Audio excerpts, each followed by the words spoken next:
So nothing's going on. There's nothing's happening. It's just slow news day. It's going to be slow Trump news decided that he had a big old anniversary celebration planned for us on Friday night.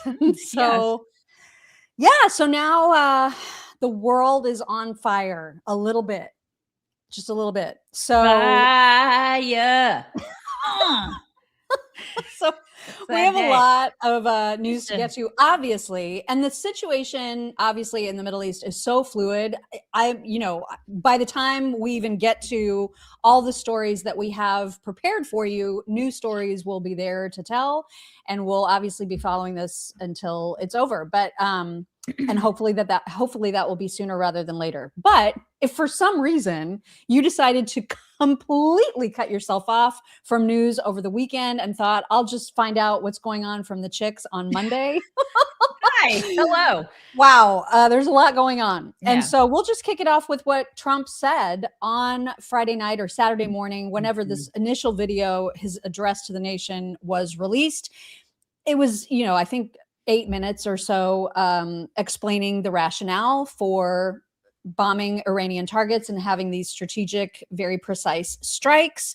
But essentially, he had a very specific message for the Iranian people, and here is what he said to them. Our objective is to defend the American people by eliminating imminent threats from the Iranian regime. To the great, proud people of Iran, I say tonight that the hour of your freedom is at hand. Stay sheltered. Don't leave your home. It's very dangerous outside. Bombs will be dropping everywhere. When we are finished, take over your government. It will be yours to take. This will be probably your only chance for generations. For many years, you have asked for America's help, but you never got it. No president was willing to do what I am willing to do tonight. Now you have a president who is giving you what you want. So let's see how you respond.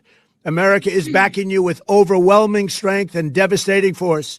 Now is the time to seize control of your destiny and to unleash the prosperous and glorious future that is close within your reach. This is the moment for action. Do not let it pass. May God bless you all. I'm delighted.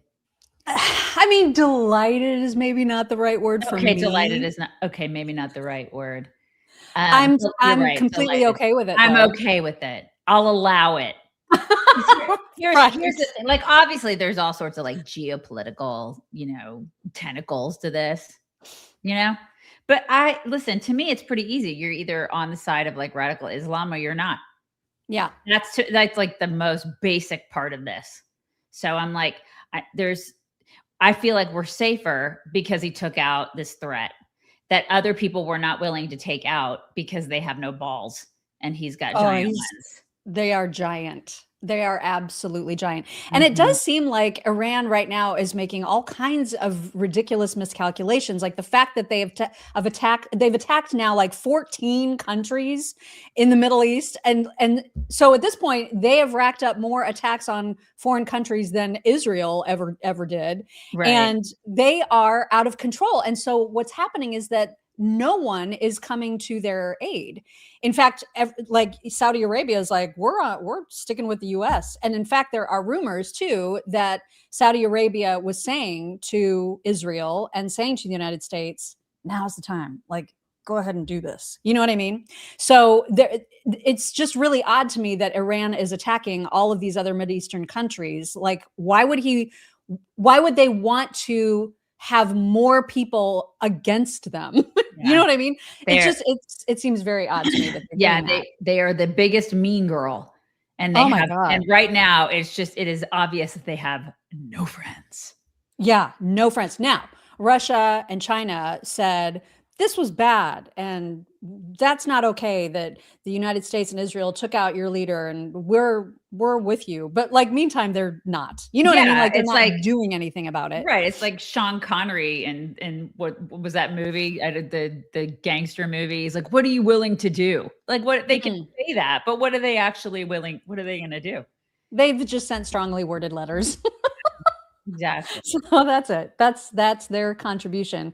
And so naturally, when all of this news broke and the only place to get news is X, that's when you get the most up-to-date news. But the problem with X is that there's so many rumors that start flying that you just don't really know what is accurate and what's not. So rumors started immediately flying that the Ayatollah was taken out. And I was like, but really? Is he? And finally, it was confirmed that, yes, he had been killed. And Trump tweeted about it, if you want to read this. Khamenei, one of the most evil people in history, is dead. This is not only justice for the people of Iran, but for all great Americans and those people from many countries throughout the world that have been killed or mutilated by Khamenei and his gang of bloodthirsty thugs. He was unable to avoid our intelligence and highly sophisticated tracking systems, and working closely with Israel, there was not a thing he or the other leaders that have been killed along with him could do. This is the single greatest chance for the Iranian people to take back their country. We are hearing that many of their IRGC, military, and other security and police forces no longer want to fight and are looking for immunity from us. As I said last night, here it comes. Now they can have immunity. Later, they only get death. Hopefully, the IRGC and police will peacefully merge with the Iranian patriots and work together as a unit to bring back the country to the greatness it deserves. That process should soon be starting, in that not only the death of Khamenei, but the country has been in only one day very much destroyed and even obliterated. The heavy and pinpoint bombing, however, will continue uninterrupted throughout the week, or as long as necessary, to achieve our objective of peace throughout the Middle East and indeed the world. Damn.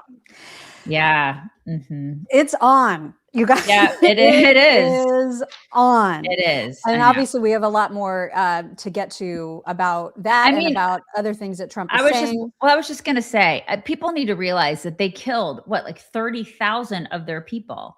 At least. Right. I mean, like the numbers are between like 7 and 36,000. I'm going to lean towards the heavier number, but this is why, like when I use the word delighted, maybe delighted is like the worst word ever, but these people, they're nuts. Like, I'm glad that Trump took care of this. They are a threat to us. This is what, people are like, this is not America first. Okay. You can say that, but from a geopolitical standpoint, it kind of is. So it's not even just kind of, it absolutely is. And it's they have been a threat, as so many people are now saying, for 47 years. And I think everybody's just sort of gotten used to it. Like, we've all just sort of tolerated that we have to put up with this shit for 47 years. Well, Trump is like, no, we're not doing it for a single second longer. And why should we have to? Yeah. Why should he face threats of assassination by these psychopaths? Why should our service members die for no reason? We're going to fight back. And so that's what he did. And again, a lot more on that to come. But first, we want to remind you about red light therapy and how good it can be for not just your face, but also your scalp. Yeah, you guys, this is the coolest thing. Like, look at this. I'll show you. It's a cap. It's like a ball cap. See how it lights up? Can you see that? It's really cool. And then I'm not going to put it on, but you can put it on, leave it on for like 15 minutes, a couple times a week. It's just like the face masks that we have.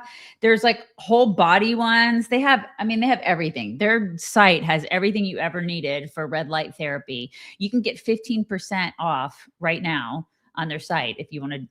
You should totally check them out, because this is like when I do the red light face mask, it's like my 15, 20 minutes of spa time. I don't go to spas. So this is like my pampering me time during the week. And I was telling Mock this morning that it's the time that I fall asleep. It's like the perfect amount of warmth on your face, on your head, on your body. The full body one is, oh my God, it's like, guys, it's amazing. And it works. Okay. Cause it's definitely helped like brighten my skin. We don't F with our faces. This is the cheat code for it, for like getting better skin without effing with your face. So definitely check it out. Go to bondcharge.com/chicks. Use code chicks to save 15% site wide. That's 15% off at bondcharge.com/chicks with code chicks. Do it. Do it. So Trump obviously took questions here and there throughout the weekend. And one of the things that he talked about is that Iran has just failed at diplomacy, negotiating. And not only has Iran failed requiring this response, but so too, a failure was like literally everything about what Obama did. And so here he is answering some questions about that. Well, they're going. I mean, we're negotiating right now, but they're not getting to the right answer. And we're not going to see people. We're not going to see what's happened for 47 years keep going. 47 years we've been doing this with them. The Obama deal was the worst deal. Nobody ever saw a deal so stupid. Right now, if you did the Obama deal, if that held, if I didn't terminate it, Iran would have a nuclear weapon, and it would be a whole different ballgame. That Obama deal was one of the worst, one of the dumbest deals I've ever seen. First of all, it's very short term. It would long be over. You know that. It would be not. I terminated it, but if I didn't, it would be over by now anyway. But the Obama deal, what he did was one of the dumber deals. I've seen a lot of dumb deals. That would be one of the dumber deals. Yeah, the Palace of Cash. Remember that? Yeah, exactly. And then, and speaking of Obama, didn't he bomb like 7 countries without congressional approval? And everybody now is like, this is just an ad. It's like so terrible that he did. Shut up. I know we're going to get into the whole, is it constitutional or not? Oh my God. Some of the ways that people who just hate Trump have decided to carry on about this and make it something it's not are just, they're just so desperate for something to be mad at all the time. Every day, every minute of every day. I'm so tired of, I'm exhausted by these people. It is exhausting. So Iran, because they're crazy, they are not backing down. They continue to fight. They've now gotten Hezbollah involved, attacking Israel. This is not going to go well for them. But okay, whatever. They're continuing to fight. Here is what Trump said about that, if you want to read it. Iran just stated that they are going to they're going to hit very hard today, harder than they have ever hit before. They better not do that, however, because if they do, we will hit them with a force that has never been seen before. Thank you for your attention to this matter, President Donald J. Trump. Don't poke the bear. Don't F with us. It's not a good idea, because when you poke the bear, then, your entire palace compound ends up looking kind of like this. Oh yeah. Bye. See, I don't. You don't want to. Don't do poke that. this bear. That's what it looked like when the palace got exploded. I feel like that's a problem for the person who lives there. It's a little bit of a problem, right? So here's what he also said after, we had already caused all kinds of carnage. You can read what he did with their naval ships. Okay, I have just been informed that we have destroyed and sunk 9 Iranian naval ships, some of them relatively large and important. We're going after the rest. They will soon be floating at the bottom of the sea also. In a different attack, we largely destroyed their naval headquarters. Other than that, their Navy is doing very well. President Donald J. Trump. There's no one like him, you guys. This is the thing. It's the balls. He's just like, don't F with us. Don't do it. This is why I love him. People, and I know we're going to talk about the Austin thing. I know we're going to get there, but I get so sick of seeing people be like, we shouldn't have poked them. Like, we should have just left it alone. Like, these people, they're going to get angry. Really? Are they going to get angry? Like, F you. Yeah. You don't pussyfoot around this. You take care of it. It's peace through strength. That's what this is. And unfortunately, we do need to mention, I don't think that they've been named yet, but the United States did lose 3 service members. This was as of 9:30 a.m. yesterday. 3 service members had been killed in action. 5 were wounded. This was according to U.S. Central Command. And so I hate that, obviously, and many, many, many, many thanks to them for their service, to their families, for their sacrifice. Obviously, every Iranian should appreciate what they did for Iran, for the Middle East, for the world. And so we can't let that go unnoticed, obviously. People are saying it's 4 as of this morning. It's actually 4. Oh, I hate that. I hate it. Mm-hmm. And this, this is the ugly side of war. I mean, every American death, every Iranian death is squarely on the shoulders of Iran, period. And so I know it's the Democrats want to use this as some sort of are you willing to, so many people ask me on Twitter, are you willing to send your son to war? I was like, first of all, it's a volunteer service. It is. So if my son volunteered, he's a grown ass man. Okay. I don't have control over what he decides to do. If he did, I would be super proud and obviously super terrified. Am I going to sign up for service? I'm 57. No, I'm not, you idiots. This is the dumbest, like, I'm going to needle you with this point. Right. What? Stop it. Mm-hmm. No, I agree. And listen, it is the price of freedom is what it is. Exactly. And it sucks. And it's a high price. Absolutely. Yep, you're right. But what do you, I mean, I don't know what to say about it other than we appreciate them so much and hate that this is the price. More than words can say. We appreciate them. And Democrats, oh my God. I mean, there's too many examples to even begin to count them all, of Democrats just being utter assholes about this. The one that's not, as usual, is John Fetterman. And he spoke about his party and their reaction to this entire thing in this clip that you're about to see. Others like Thomas Massie, who wrote this, acts of war unauthorized by Congress. The U.S. is attacking Iran, according to the AP. What is your response to Massie and to your colleagues who don't agree with this? No, that's bizarre. I'd like to remind my colleague over in the House that Iran massacred 30,000 of their own people right now. This war is not about the Iranian people. It's about this poisonous regime. And that's why I'm proud to stand with our military. I'm proud to stand with Israel, too. I might be a Democrat, but in this specific case, the president is absolutely correct to do these kinds of actions. How is he? I don't even understand what's happened to him. I know. He just needs to hurry up and cross sides. So just come on over. Come on over. Come on over, Johnny. Baby. Yeah, exactly. So like these people who are screaming, no more Middle East wars, no more. Like you're saying that to the guy who like decimated the people who are responsible for said wars. And these are the same people who will cry all the tears about innocent Gazans and don't give two craps about innocent Iranians. Yeah, 35,000 of them. And by the way, those Iranians don't want to kill us. Okay. These are Iranians that have been longing for peace and democracy, unlike the Palestinians who have been literally bred to hate us. Yeah. So, but like, look who the Democrats are empathizing with. Yeah. Where were the campus protests for them? I saw none. Did you see any? I didn't see. They're awfully quiet on college campuses for those Iranians who were killed. Yeah. It's super weird. Really weird. Also, there's obviously a lot of talk about the legalities and the Constitution. This is unconstitutional. This is an illegal war. We're going to vote again, blah, blah, blah. We're going to get into the constitutionality in just a second, but not before we break very, very quickly to talk about dogs. Oh my God. You guys, you know that saying, like, you can pay me now or you can pay me later. It's true when it comes to your dog's health. So you have to spend a little now on rough greens to like give your dog live nutrition, or then, if you don't do it now, then you pay thousands later in vet bills and meds and treatments and stuff like that. Cause I gotta tell you, there's nothing better for your dog. We buy cheap food, but we spend money on rough greens, and that helps all of our dogs. Cause we have a gajillion dogs all up in here. Okay. And Bear and Theo, especially, they have all up in here. Bear and Theo especially have more energy. They have less itching. They have better breath. They're just happier dogs. I mean, Coda. They're shiny, happy dogs.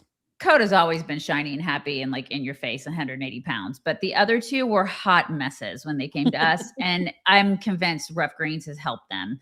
And we depend on it to make sure that all of our dogs are happy and healthy and they live a long life. And because it has a bunch of really great stuff in it, you guys. There's vitamins, minerals, probiotics, digestive enzymes, omega oils, all the stuff that some of the dry food doesn't have. So, and they love it. They lick it up. They want it on there. And it's the same stuff we need, and we take supplements. So why would we not want our dogs to get that also? Right. It's the greatest. So you don't have to change their food or do anything. You just sprinkle a little bit on there. Rough Greens is offering a free Jumpstart trial bag. You just cover shipping. So use the code CHICKS to claim your free Jumpstart bag at roughchicks.com. Roughchicks.com. Use promo code CHICKS. Do it. All right. So hopefully you have already watched our Saturday interview that it was released Saturday with Shabbos Kestenbaum. Really, really, really good episode. Hopefully you've seen that. If not, make sure to check it out. He actually did a fantastic rundown of how this all this nonsense about this being illegal and unconstitutional is just that. It's just pure nonsense. And I think he and Ben Shapiro could have like a battle of who can speak faster. Yes, he is so fast. Oh my God, he's a fast talker. Yes. So I was thinking about speeding this up, and then I was like, he will literally turn into a chipmunk if I do that. So I can't do it. So Here is Shabos just breaking it down so well. Well, I mean, that is not him. No, it's definitely not Shabos. No. That is just a double down of John Fetterman, which is also worth playing. Like, why can't we all just celebrate what happened today? That was just profound and incredible. And as you pointed out, as the president did, this was one of the most evil people that ever lived. And after 37 years in Iran, he's been eliminated. Yeah, well, they don't want to celebrate it because they all just want to be on a rampage of suck, you know? Exactly. And by the way, for all the people, and this leads right into our clip of Shabos, Scott Jennings actually had heard from a senior administration official that they had gotten credible intelligence that Iran was planning preemptive missile strikes against our targets in the region and against civilian targets as well. So this wasn't necessarily like, where did this come from? I mean, I trust this administration to not just act erratically. Like, they are thoughtful about what they're doing. And if this is the case, which I have no reason to believe it wasn't, if this is accurate and they were planning these preemptive strikes, then we were actually defending and not offending. You know what I mean? Yep. So anyway, and I believe that 100%. Liberals will always say, "Oh no, that's not the case." Like, they're innocent. You know, right. The people who are bowing to Iran and defending them, they're not serious people. I cannot even listen to these people. Like, shut up. I know. They're just the most anti-American, just jackholes. I can't listen to them. Yeah, and we're going to have some clips later of people literally calling us the bad guys. These are Americans saying we are the bad guys. It's freaking insane. But the masks are all the way off. Yeah. All the way off with these people. All right, so here for real is Shabos Kestenbaum talking about the illegality of this attack. One of the dumbest arguments you can be making is that President Trump is conducting an unconstitutional, unauthorized, and illegal war against Iran. Check out the 1973 War Powers Act. It clearly allows the president to initiate military action even without a congressional authorization of war. In fact, the last time Congress even declared war was in 1942, but we as the United States have fought dozens of wars since 1942, even without congressional authorizations of war. This includes Korea in 1950, Bay of Pigs in 61, Vietnam in 64, Cambodia in 1970, Lebanon in 82, Grenada in 83, Panama in 89, Iraq in 91, Somalia in 93, Bosnia in 95, Kosovo in 99, Afghanistan in 2001, Libya in 2011, Syria in 2014, Yemen in 2015. In fact, during his presidency, it was Obama who authorized U.S. airstrikes in 7 different countries, even without congressional authorization: Afghanistan, Iraq, Libya, Pakistan, Somalia, Syria, and Yemen. President Trump doesn't require congressional approval to conduct military strikes in Iran because he has what's called Article 2 of the U.S. Constitution, which shows that as commander-in-chief of the U.S. military, he has authority to use the U.S. military to protect American interests both at home and abroad. You know who used this? President Obama in 2011. He invoked it when he killed Osama bin Laden in 2011 in Pakistan. So the president is able to strike Iran based on the War Powers Resolution Act of 1973, the 2001 Authorization for Use of Military Force, the AMUF, and bizarrely enough, Article 51 of the UN Charter, which shows that we have an inherent right of individual or collective self-defense. So you don't have to agree or like with president's decision to conduct airstrikes in Iran, but to pretend that it's unconstitutional is simply divorced from reality. So yeah, I mean, he's right. Somebody was like, "Does he breathe?" I mean, he did that a lot during not sped up, you guys. That is how he talks. It's amazing. He did that a lot during our interview too. He gets very animated and excited to talk about. Yeah, I do too.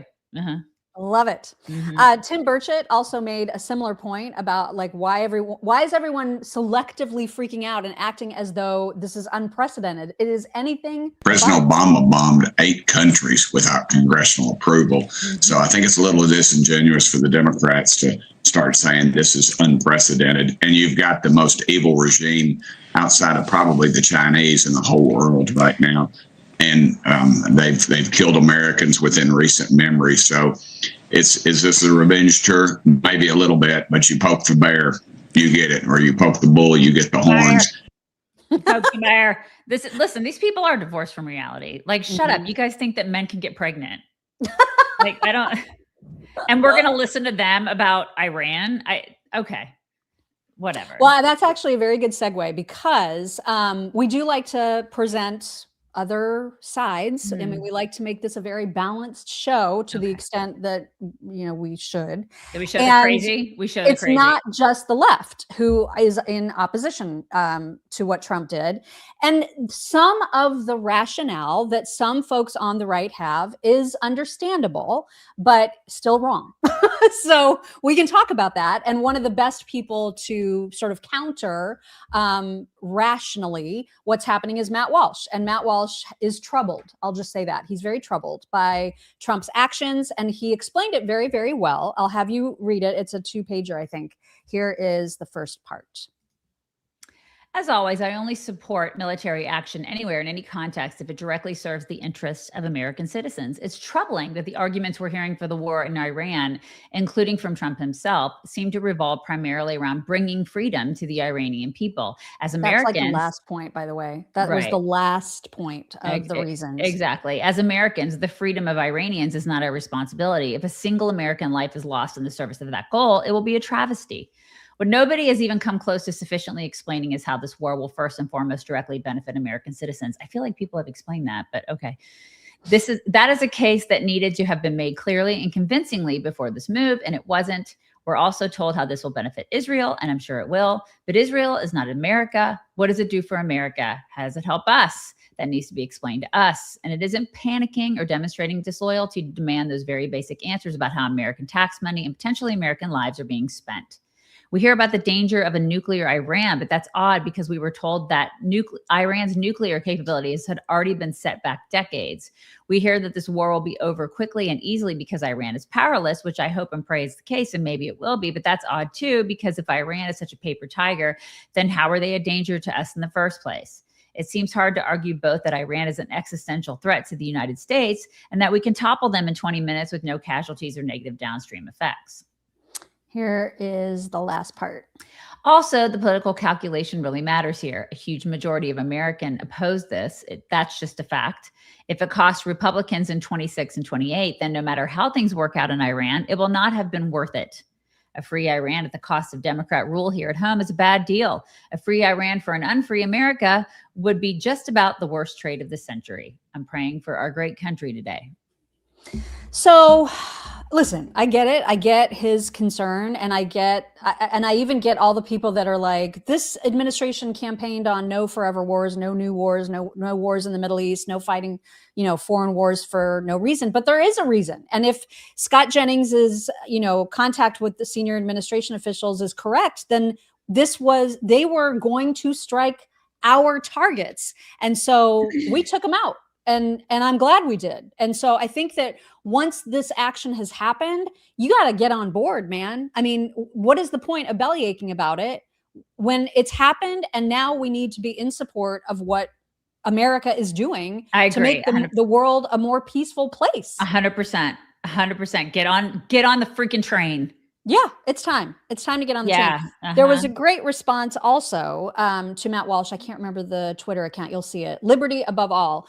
It said, I got you on this one, Matt. 3 words, Strait of Hormuz. 20% of global trade passes through an area controlled by a regime that funds proxies that shot at our ships. Between that and reportedly trying to plan assassinations in the United States, they forced our hand. This is an F around and find out situation. Yeah, I mean, I think there's, like I said before, there's geopolitical stuff that's going on here that, that even transcends the 35,000 people that have been killed there. Right. And a lot of people get bejiggity about Trump seeming to move in these ways that might appear to be like, impulsive, I guess, would be a good word for it. But a word that Victor David Hansen uses to describe it is herky-jerky. Herky-jerky? Is herky-jerky. But he's saying, if you're worried that Trump is being herky-jerky, let me reassure you, because it's not herky-jerkiness at play here. Here's what it's all about. Almost everything that he's doing that seems herky-jerky has an ultimate strategic purpose, is to diminish the power of the Chinese and to turn Russia and China against each other, and to have a cultural revolution, counter-revolution in the United States that makes our adversaries think that we are serious and dangerous, whether it's closing the border or having immigration reform or pressuring Mexico about fentanyl or recalibrating the Pentagon, you name it, and are economically more powerful. Instead, they just say, well, he tweeted this or his tariffs, but actually there is a plan and it's working. Yeah, I mean, didn't Trump neutered 2 of China's top oil suppliers in less than 60 days? It's kind of amazing. You know what I mean? So if you think that this is herky-jerky, then maybe take the seats. I think it absolutely is strategic. There's a lot of neutering happening right now. Yeah. And while they're getting neutered, he's walking around with these giant bull balls. And people just will not give him a beat. They won't. You know what I mean? Even the next day, within the first 24 hours, there were people already complaining this is taking too long. Right. And so Dan Bongino was on Fox News going, "You guys, can you just give him a hot second for crying out loud?" It's incredible how the doomers, Laura, it hasn't even been 24 hours. It's happened at 3 a.m. It's not 3 a.m. Eastern time. Can you give the man a chance to cook a little bit? I mean, he just deposed and decapitated the entire upper level infrastructure of the Iranian death to America regime. Maybe give the guy 5 minutes before you're already crapping on everything he did. I mean, who else has been able to do this? If it doesn't work out over time, there'll be a bunch of papers and a bunch of talking heads, I'm sure, who will rip it apart. It's been 24 hours. Give the guy a chance. Where's he been proven wrong in the past? I thought World War III was going to break out after the Abraham Accords and after he moved the embassy and after he got Maduro. None of that happened. Give the guy a chance. He knows what he's doing. He's surrounded himself with more than competent people. Give it a chance. It's not even been 24 hours yet. He's absolutely right. I don't know why people will never let him cook because they hate him. Yeah. So, okay. We got people, and like we said, some guy in here, laugh it up, ladies. We're not laughing at anything. I mean, we are, because our show is fun, and we're gonna laugh as much as we can in very troubled times. Well, if you don't like it, bye. Right. I mean, there will be dog videos to laugh at. But when it comes to this, I'm just glad that we have him in charge and not Kamala. Oh my God! Can you imagine? I can't. Oh my God! Right. Oh, that would be so bad. Yeah, because she was basically the woman who kowtowed to those assholes, saying, "Don't." Oh yeah. We'll be reminding everybody of what she said, what Biden said. I mean, the contrast could not be more stark. Right. They were giving him pallets of cash. That's what they were doing. Meanwhile, we've got the guy who has balls, who takes him out. I'd rather have him, believe me. Mm-hmm. You guys, I was told by my chatbot AI in Superpower that I needed creatine, and I wasn't taking creatine before, and now I am religious about it. And now there's gummies. I love it. There are gummies there. Sorry, look at you. They're really, really good, aren't they? Yeah, they're super good. Yeah. I mean, listen, I don't mind the powder because it's utterly tasteless and it mixes so easily. But look at these. Those have taste. These guys. Those actually have taste. Okay, so you actually kept a resolution. Like, she never keeps New Year's resolutions, and this is her New Year's resolution, is to have Beam creatine every single day. Look at her. Well, I mean, it's not a New Year's resolution. It's like she's doing. I don't do those. Every single day, because it supports strength, recovery, mental focus. And Beams is the best. It's clean, it's simple, and it's easy to take. You can do the gummies, or you can put it in whatever you want to put it in, because the powder, like she said, is completely tasteless. There's no fillers, there's no sugar, there's nothing synthetic. It's just pure, clean creatine. And you guys, there's so much research on creatine. So if you don't believe us, do your own research. It's fantastic for you, especially at our age. It's a really, really good supplement. I know it's good for the gym bros, but it's also good for us and our mental capacity too. So definitely check it out. You can go to shopbeam.com, and it's /chicks, right? Shopbeam.com/chicks. Use code chicks for up to 30% off. Do it. Do it. You will not regret it. All right. Let's see. Where did I leave off? So we had Bongino, and now we'll have a couple of the dudes from the Daily Wire. Michael Knowles, measured, not quite like as gung-ho as, for example, Ben Shapiro, but definitely more, or I guess less belly aching about this than Matt Walsh was. Here is Knowles's take. If this goes south, President Trump is risking not only his foreign policy credibility, but perhaps his whole presidential legacy in precisely the way George W. Bush did. However, if this works, if the United States ousts the Ayatollah, who has been an enemy of the United States since the regime took power in 1979, if the United States succeeds in regime change in Iran and helps to bring about a more pro-Western and more popular regime there, this will be the greatest foreign policy accomplishment of any president in our lifetime since the end of the Cold War. I mean, it was measured, but it was pretty good compliment. I think he's going to do it. He's going to pull this off. I mean, there's still so much unanswered. Like how, because I was thinking about it, like say that somebody came out and say that we were under a tyrannical dictator, say Kamala was president, and somebody took her out, right? And then left it to us, like say France, just because that's the most ridiculous example ever. Right. Say Macron, Macron was like, listen, we took care of Kamala for you guys, but you guys are going to have to sort out who replaces her. Right. Just from a logistical standpoint, how? Right. You know what I mean? Like, how does that even happen?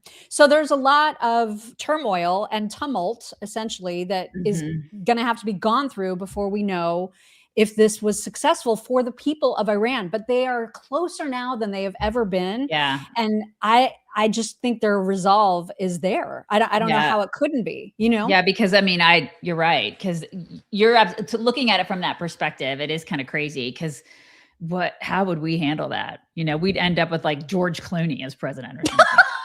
God help us, you know?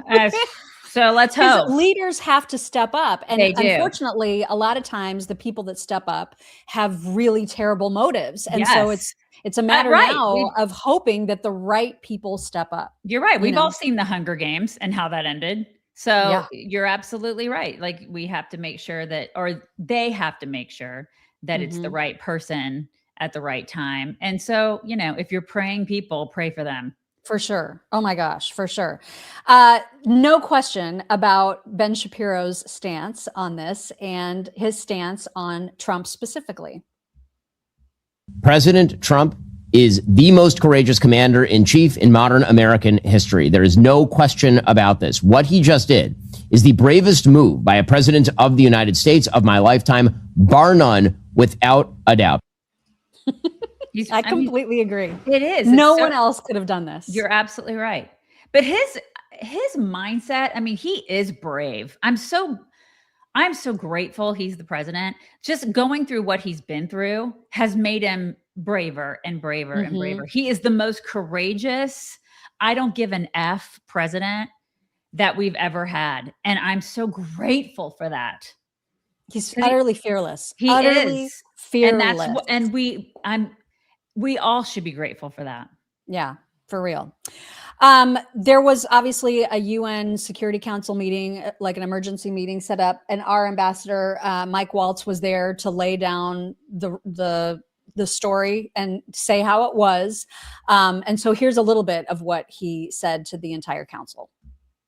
Regime in Tehran has led attacks that have cost American lives. Hundreds of U.S. Marines in Lebanon, thousands of troops in Iraq. American hostage after hostage has suffered. Our ships fired upon dozens of times in the Red Sea. Iran has armed and financed militant organizations that undermine lawful governments and destabilize an already fragile region. Iran's continued pursuit of advanced missile capabilities, coupled with its refusal to abandon nuclear ambitions, despite diplomatic opportunities, presents a grave and mounting danger. The international community has long affirmed a simple and necessary principle. Iran cannot have a nuclear weapon. That principle is not a matter of politics, it's a matter of global security. And to that end, the United States is taking lawful actions. So the dude that they showed, the ambassador from Iran, obviously not happy with anything that Mike Waltz was saying, and had the absolute audacity to tell Mike Waltz that he needed to be more polite. Let's see how that went over, shall we? God. I have one word only. I advise to the representative of the United States to be polite. It will be better for yourself and the country you represent. Thank you. Oh my God. The representative of the United States has asked for the floor to make a further statement. Frankly, I'm not going to dignify this with another response, especially God, as this representative sits here in this body representing a regime that has killed tens of thousands of its own people and imprisoned many more simply for wanting freedom from your tyranny. Right. Thank you, Mr. President. I would hold up the picture of the dog giving the finger. That's what I would have done. This is why I'm not in charge of those things. This is why. Because I would have been like, seriously? F you. Oh my gosh. My God. I mean, the guy has balls. I'll give him that. Like, that was ridiculous for him to be thinking he's in any position to ask for politeness. These people are lunatics. I almost forgot. The reason for my name today is that the I'm a dinner jacket guy also eliminated. Yeah, you guys. Mahmoud, I'm a dinner jacket. Did you guys forget about him? We used to call him.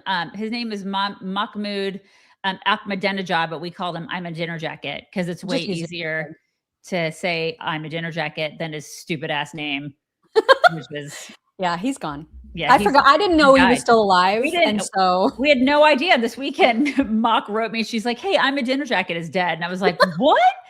We haven't talked about him for years. It's been years. What is from our radio days? Yes. Like, what has he been doing? Like, does he have like a knitting podcast? Or something? What's he doing? There's rumors that he is actually one of the people that was thinking about being the next guy and making things 10 times worse, of course, for the Iranian people. So this was a tactical move here. It was a knitting and a terror podcast is what he had. Right. Right. That's what he was doing in his spare time. It'll come as a surprise to absolutely no one that Mehdi Hassan is very, very upset because he believes I'm a dinner jacket was just a regular citizen and should not have been targeted. Okay. These people are idiots. Oh, poor Mehdi. Masih Alinejad, you've seen her many, many times before. She's an Iranian who is absolutely celebrating. There were videos of her crying, running out into the streets, like hugging everybody. And here's a little bit of what she said on one of the news shows.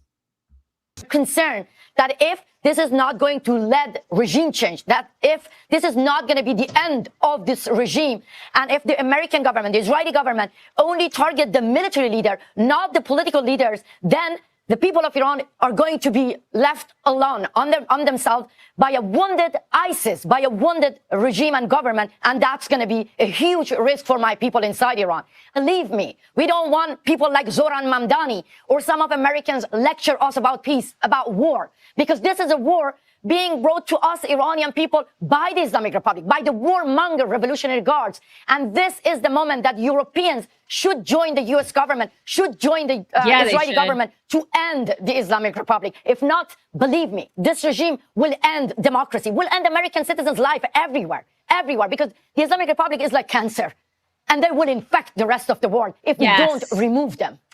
That's 100%. Right. God, I love her and her gorgeous hair. I know. She's got some amazing hair. And there is some reason to have some hope. This tweet from Newt Gingrich said the National Council of Resistance of Iran, an anti-Iranian regime group, announced on Saturday a provisional government to transfer sovereignty to the Iranian people and establish a democratic republic after the United States and Israel launched strikes against the regime. So we just have to hope that the right people step forward, that they do it effectively, and that there is finally peace in that region. Hope and pray, you guys. Yeah. There was another, I'm not familiar with this person. First time I ever saw them was this weekend. The name is Maj Madara, who is a Democrat, very upset with the Democrat reaction to this. Here is that clip on CNN. I think that it is imperative the Democratic Party wake up and get past their dislike of Donald Trump, the President Trump, and their feelings of international conflicts going on. This is about national security. This is about what is possible in the Middle East. This is about being a good neighbor, good partner to the Gulf states and what their aspirations are. This is about supporting the people of Venezuela. This is about dismembering our relationship with, or not dismembering, but resetting our relationship with China. Right now, 55% of the oil production that Iran produces goes to China despite sanctions. You want to support the people of Ukraine, you want to end that war, you have to, there is no getting around dismembering this Islamic Republic. It is non-negotiable for security, and as an American, this is in our interest to complete it. So I am a Democrat. I have been a huge Democrat. I am incredibly disappointed with my party. I do not see myself in them in this moment. Moj and Massie. Is that a dude? I actually don't know. Could somebody out there help us out with that? I don't know. I genuinely don't know. That was a rational explanation of things. I'm just 100%. I don't know if that's a woman or a man. I don't know. I don't. I legit don't know. It's Pat. It is Pat. I don't know. It's Pat. And the name is Maj, M-O-J. Maj, so it's not helpful. It's not like not telling. Helpful. You know what I right. mean? I don't know. But I like that person. Whoever that person is a very reasonable person. Very reasonable, and was explaining more of the geopolitical stuff, right? I mean, he's all the oil stuff, all of the war in the Ukraine and all of that. There's strategy behind this too. So. Yes, absolutely. Trump also spoke yesterday, just to kind of give an update to the world about everything that's been going on. Here's just a little bit of what he said. This is the duty and the burden of a free people. These actions are right and they are necessary to ensure that Americans will never have to face a radical, bloodthirsty terrorist regime armed with nuclear weapons and lots of threats. For almost 50 years, these wicked extremists have been attacking the United States while chanting the slogan, "Death to America" or "Death to Israel" or both. They are the world's #1 state sponsor of terror. We are the world's greatest and most powerful nation, so we can do something about what they do. That's right. It's a burden, but it comes with being a superpower and the best country on earth. Yeah, and it's about damn time we did something about it, you know? And it is like an Islamic thing too, this Islamic creep. It's about time that we start doing something about this, because we can sit and we can bitch and moan about it, but he did something about it. He started. And now, I mean, I wish that like my governor would get a testicle transplant and we'd start seeing more, you know what I mean? Like, I get it. We can't like just kick people out, but I don't know, maybe we can. I mean, but this is the thing. It's not just, there's geopolitical ramifications to this. There's cultural ramifications to this. We see leadership in him. There's this, I do believe that this is America first. I do. It's actually world first, but it is serving our interests. And absolutely. So for people who are like, this doesn't do anything for America, are you blind? Right. Are you not seeing the Islamic creep across the world? Right. We're actually going to have a clip later in the show from a Texas imam who is explaining and who gives percentages of how the takeover is going. So if you think this is just like happening and it's only relevant far, far across the ocean, you're just wrong. You're just wrong. Yeah. You're totally high. Trump also he obviously gave thanks and gratitude and respect to the service member who have lost their lives. I didn't love his framing of this particular line in his speech, but I also understand that he's trying to get the country to brace itself for more of the same. And unfortunately, that's just a reality. Our immense love and eternal gratitude to the families of the fallen. And sadly, there will likely be more. Before it ends, that's the way it is. Didn't love that. But he's not wrong. You know what I mean? Like, war is hell. And unfortunately, that is, like somebody said earlier, freedom is not free. And it's a heavy, heavy price that people pay, and I'm grateful to them for paying it. two of the people that I was expecting to hear from over the weekend, Marco Rubio, first on my list. I was really like, I really want to hear from Marco. I want to hear his take on these things. And we've got a couple of clips of him. It has been radio silence from JD. I have not seen a peep of him. He has not been on any shows. That's bizarre. He retweeted, I think, just like one thing. I think it may have been like a Trump video like that, like what we just showed, but nothing. He has said nothing. And to me, it is, I don't want it to be because he's like being Tuckery about it. You know what I mean? Right. But I don't know what to make of that. I don't know what to make of that. Yeah, I mean, I guess like if you're going to be a benefit of the doubt person, you're like, well, maybe he's waiting until this week to say something. But why, as a vice president, would you do that? Exactly. Unless he's completely against it, which he rather would say nothing than anything at all. Yeah. So I don't know what's going on there, but I do know that Marco can always be relied on to be on the right side. And here he is talking about how this really does change the world as we know it. The world is changing very fast right in front of us. The old world is gone, frankly, the world I grew up in, and we live in a new era of geopolitics, and it's going to require all of us to sort of re-examine what that looks like and what our role is going to be. I love him. I know, I do too. He was on with Maria Bartiromo too, just letting Iran have it. And this is like the Marco that I especially love. Check this out. But if what they want is a secret program buried in the mountain where no one can see it and inspectors can only come when they say they can come, if that's what they want, then they're going to have big problems, because this is a dangerous, violent, radical regime. Not the Iranian people. We have no problem. We didn't hit Iranian people last night. We hit nuclear facilities. And if what they want is some secret program that looks nothing like the civil nuclear programs around the world, it looks a lot like you're trying to build a bomb, they're going to continue to have problems, not just with us, but with many other countries in the world. Problems like what? What do you mean? Like the problems they're facing right now. Listen, why do we have bases in Saudi Arabia and Kuwait and Qatar and UAE? All of those bases are there to help protect those countries from Iran. Why did Hezbollah exist? Because of Iran. What does Hamas exist? Because of Iran. How did the Houthis exist? Because of Iran. Who built the IEDs that maimed and killed American soldiers in Iraq? Iran. They're behind every problem in this region. They are the sole source of instability in the entire Middle East, and the world's been paying a price for this for 40-something years. Imagine those people having a nuclear weapon, just one nuclear weapon, or even the capability to being on the threshold of having a nuclear weapon. That's what the world was facing. That is unacceptable. President Trump did the world a favor last night, and now Iran should sort of wake up, the Iranian regime should wake up and say, okay, if we really want nuclear energy in our country, there's a way to do it. That offer's still there. We're prepared to talk to them tomorrow and start working on that. Steve Witkoff has traveled extensively around the world trying to reach that deal with them, but they play too many games. They play way too many games, and now they found out. Right. Now they found out. And just like the border, all it takes is for a new sheriff to be in town. Yes, that's right. That's all it takes. I voted for this. 100%. 100%. Batya Angar Sargon, always with the great takes, and she's doing it again. I'm just going to let this rip.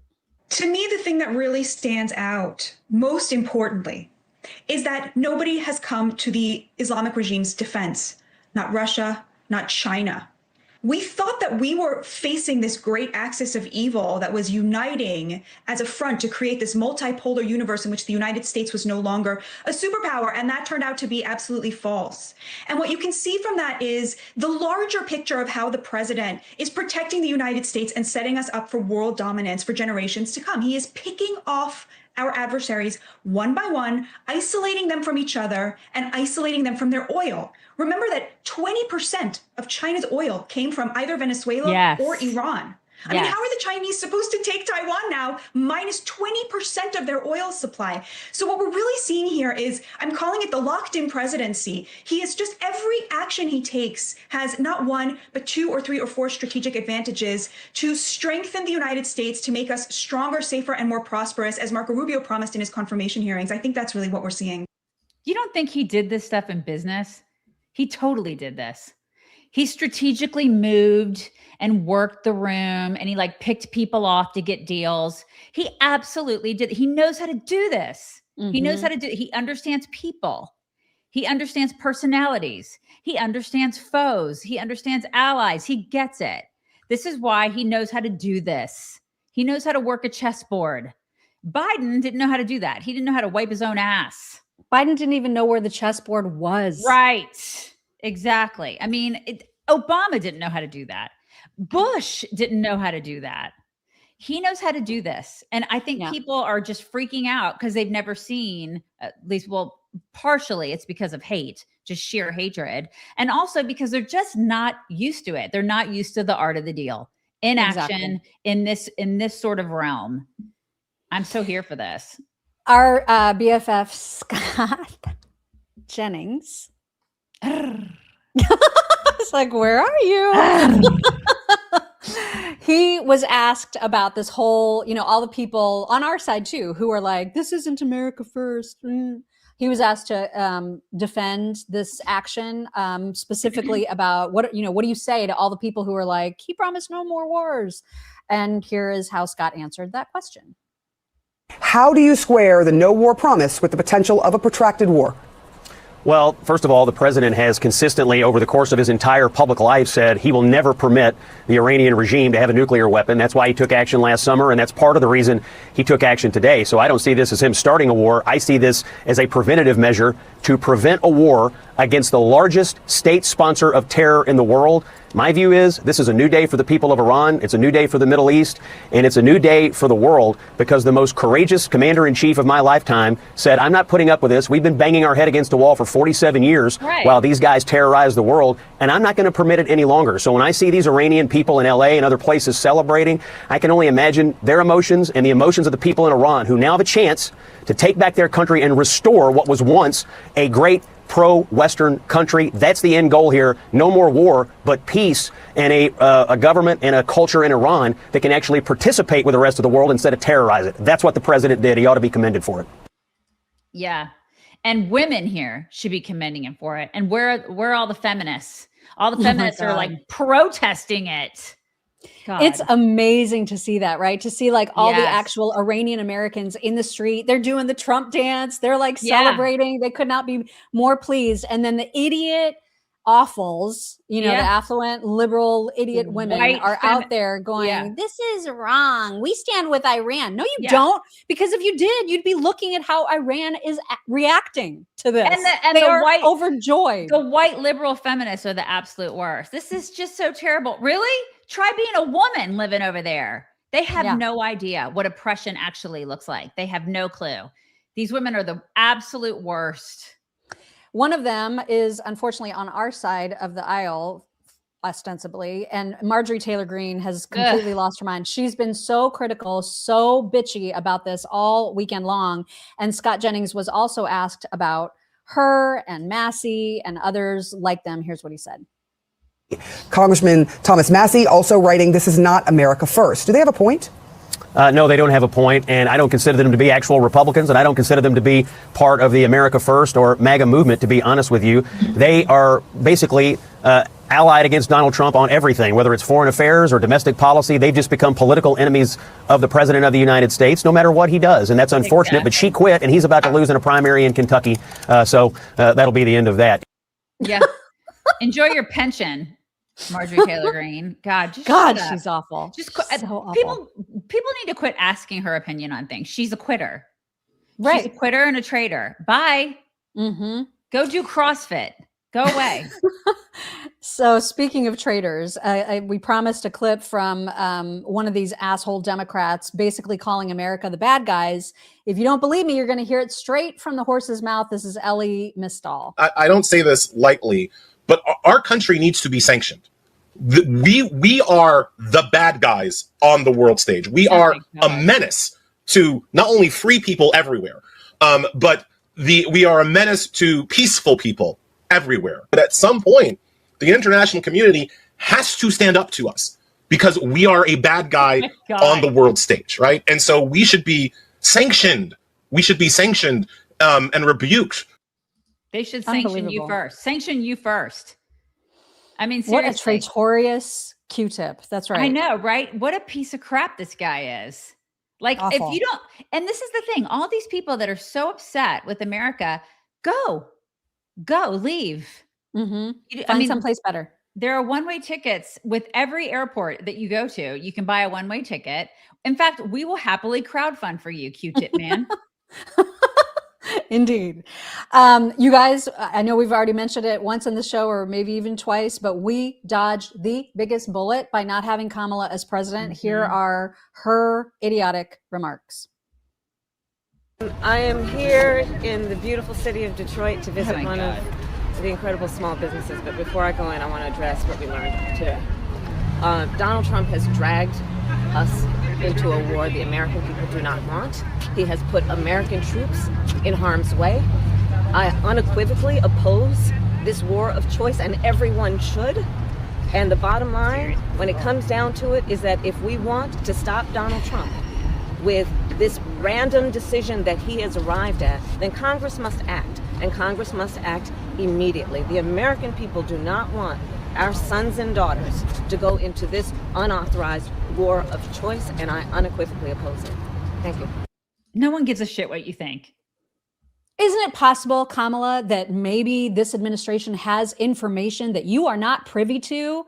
And so you don't just get to say that this is a war of choice that he's randomly decided to enter into. You don't know. You're not in there anymore. So for her to act like she's this is wrong and this is random, shut up. Yeah, somebody said that that's the most sober she's ever sounded. It does. It did. She did sound really sober, didn't she? And she like was almost too too sober. Right. Why can she just wear something other than like a man's suit jacket and a turtleneck? She cannot. I guess we should be grateful that she doesn't dress like her stepdaughter, because that's worse. Right. Yeah. And just as a reminder of how she and Joe Biden approached foreign policy compared to Donald Trump, this was perfect. What's the message to Iran? Don't. Mr. President, to Iran in this moment. Don't. Oh, that's. I'm going to bomb the shit out of them. It's true. I don't care. I don't care. Oh my God. Okay, that was funny. I love the dude that said that we're laughing it up. That actually was funny. If you don't find it amusing, you may want to leave. You can just see the door. And whenever you need to know how to consider the actions that lead to strikes or wars or what have you, you should look to Jane Fonda and then think the opposite. Okay, then you know you're okay. But naturally, she is out talking about this, can't get enough of that stage. Here is Jane. This is a desperate, immoral act in the hopes that he can score a victory and be declared war president. And this political trick will generate support. I truly believe that enough people in this country have learned the lessons of the Vietnam War, of the Iraq War, the war in Afghanistan, and the other unnecessary and illegal wars, that we can say loud and clear, the people of the United States are here to tell the Trump administration, you may wage this war in our names, but not with our consent. Trump is a sad, unhinged man. He is at war on many fronts. He is at war against democracy. He is at war against our constitutional rights, especially our First Amendment right, free speech, and free assembly. Lord, you're literally speaking and assembling. You absolute idiot. What are you saying? Jane, you ignorant slut. Yes, hand away Jane. She's what, 150 years old now? At least. Yeah. Just ridiculous. I know, right? I would like to see her take in some Islamic people into her giant mansion. You know? I would also like to see that. I'd like to see it. Mm-hmm. There are also psychopaths, just randos on the internet who are furious about this, and they're convincing themselves that Trump's sole purpose in taking these strikes against Iran was to cancel our elections. That's I'm Division Infantry Combat Veteran, here to say go Iran go. This dumb orange motherfucker's trying to cancel elections. Okay. He said he can do so if we're in war, and he's trying to do that, and if he cancels elections, someone's gonna cancel his ass. God, I could smell that video. Oh my God, so bad. Lunatics. Smelled like BO and cheese. So bad. So Dave Portnoy from Barstool was tweeting in support of Trump's actions, and Eric Swalwell decided to go after Dave Portnoy. Don't do that. No, You Eric, wanna you don't do want to that. do that, dude. You banged a Chinese spy and you farted on camera. You don't want to go after Dave Portnoy. You don't want to do that. No. So here is what I don't have Dave's initial tweet, but just know that it was a tweet that was supportive of Trump and his actions. And so Swalwell wrote to him, "Stick to sports. You're at least half right there. Your whiny ass ain't going to an Iran battlefield anytime soon. It'll be poor kids from where I grew up. Life must be pretty comfy in your suite. Stick to judging your favorite pizzas. The adults will sort out the wars." And Dave said, "Hey, Eric, I'd never even heard of you, but a quick Google search said you were literally removed from the Intelligence Committee for having your office infiltrated by a Chinese spy named Fang Fang. Can't even make it up. Maybe sit out the national security lectures." Politicians, man. I know, right? Like, why does he think that he can say things? I don't know. He should not say any of the things. Stop saying things, Eric. Stop it. The Pope also speaking out, which is really, really weird because he wasn't saying anything about Iran slaughtering 30,000 of their own people. Not one thing. It's really Super weird. quiet about that. Weird. But he did have a lot to say about this if you would like to read his two tweets. Oh, I'd be delighted to read the Pope's message. "I am following with deep concern what is happening in the Middle East and in Iran during this tumultuous time. Stability and peace are not achieved through mutual threats, nor through the use of," it was Candace there for a second, "nor through the use of weapons, which sow destruction, suffering, and death, but only through reasonable, sincere, and responsible dialogue." Which is what we've been trying to do now for months. God, that's weird. It's almost as if he's siding with Islam. Almost. Keep going. Keep going. Oh, I have to keep going. "Faced with the possibility of a tragedy," this is so small, "of immense proportions, I make a heartfelt appeal to all the parties involved to assume the moral responsibility of halting the spiral of violence before it becomes an unbridgeable chasm. May diplomacy regain its proper role, and may the well-being of peoples who yearn for peaceful existence founded on justice be upheld. And let us continue to pray for peace." Except Very for lovely sentiment. Yeah, it would have been lovely for him to pray for that before the 35,000 were slaughtered. I'm sorry. I cannot. No, I know. The hypocrisy is staggering here. Oh, and it gets even worse because you want to see a hypocrite. Look no further than Cenk Uygur, who had to say, "I criticized Iran's supreme leader, the Khamenei, 1,000 times. He was oppressing his own people and preventing democracy, but there's one thing you can't take away from him. He died on his own 2 feet instead of kneeling to Israel. Okay. That took courage and he didn't bow." So Cenk is basically saying, I am standing on my anti-Jew business right now. And that Ayatollah, I mean, he might have not been the greatest of guys, but at least he stood up to the Jews. That's what Cenk Uygur is saying. And then fact checkers, including Not the Bee, they pointed out that Cenk did not, in fact, criticize Khamenei 1,000 times. And in fact, the only time he's mentioned him ever is this post that we just read. Yeah, which is pretty interesting. Also, they'd kill you too, Cenk, simply for being American. They kill you too. This is what they do.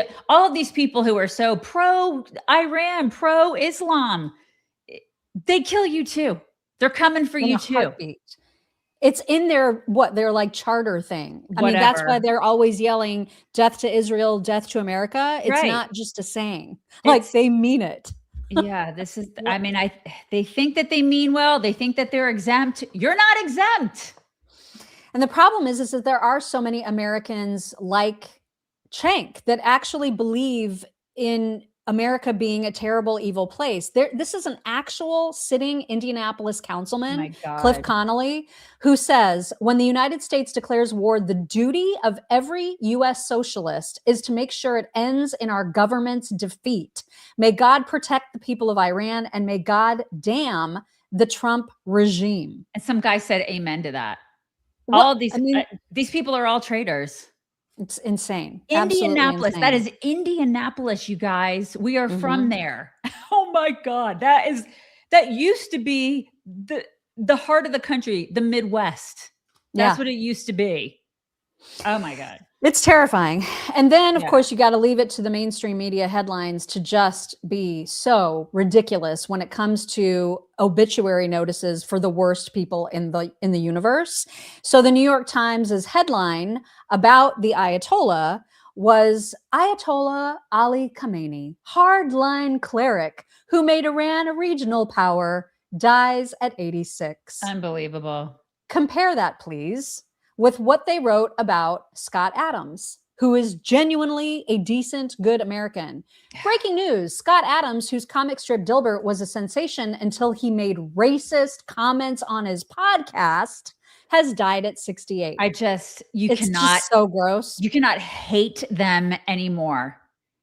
And then look what they wrote about Rush Limbaugh. When Rush Limbaugh passed away, they also were very unkind. Rush Limbaugh dies at 70, turned talk radio into a right-wing attack machine. God, the New York Times is absolutely disgusting. Isn't it just vile? Yeah, they are. They're absolutely vile. My God. It's just unreal. And then the Washington Post, this was absolutely incredible. And I was absolutely sure it was fake until I double checked it myself. Read their this is just an excerpt from their longer obituary. This is how the Washington Post eulogized the dirtbag who murdered 40,000 innocent civilians this month. This is not satire. With his bushy white beard and an easy smile, Ayatollah Khamenei cut a more avuncular figure in public than his perpetually scowling, but much more revered mentor. And he was known to be fond of Persian poetry and classic Western novels, especially Victor Hugo's Les Mis.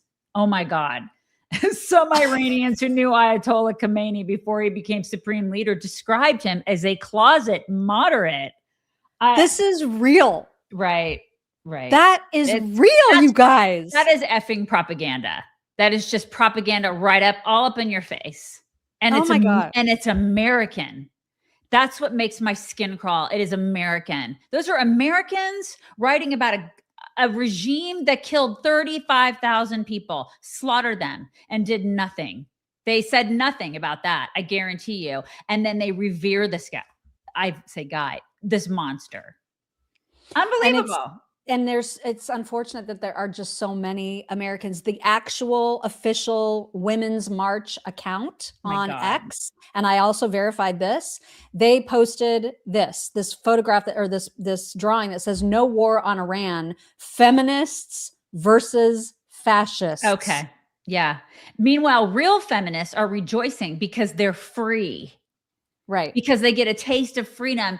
These bitches have no idea what it's like to live under oppression because they get to make pictures like this and go out and they can go and protest anytime they want to protest because they live in a free America. It's just incredible. The hypocrisy is just staggering. And the dumbassery is staggering. Mm-hmm.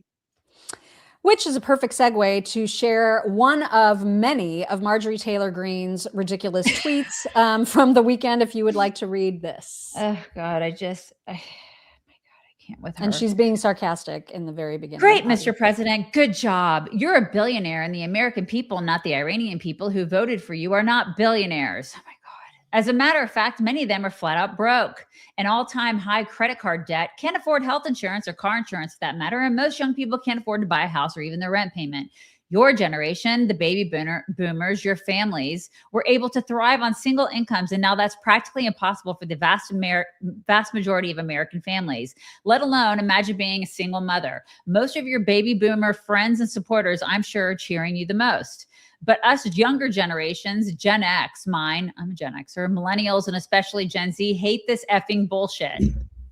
Because we all know that in 10 years, when the baby boomers that have been in charge of all of America's disastrous decisions are retired or passed away, us younger generations will be left with no social security checks because it will have gone bankrupt, or $50 trillion in debt and a dollar that won't be worth shit.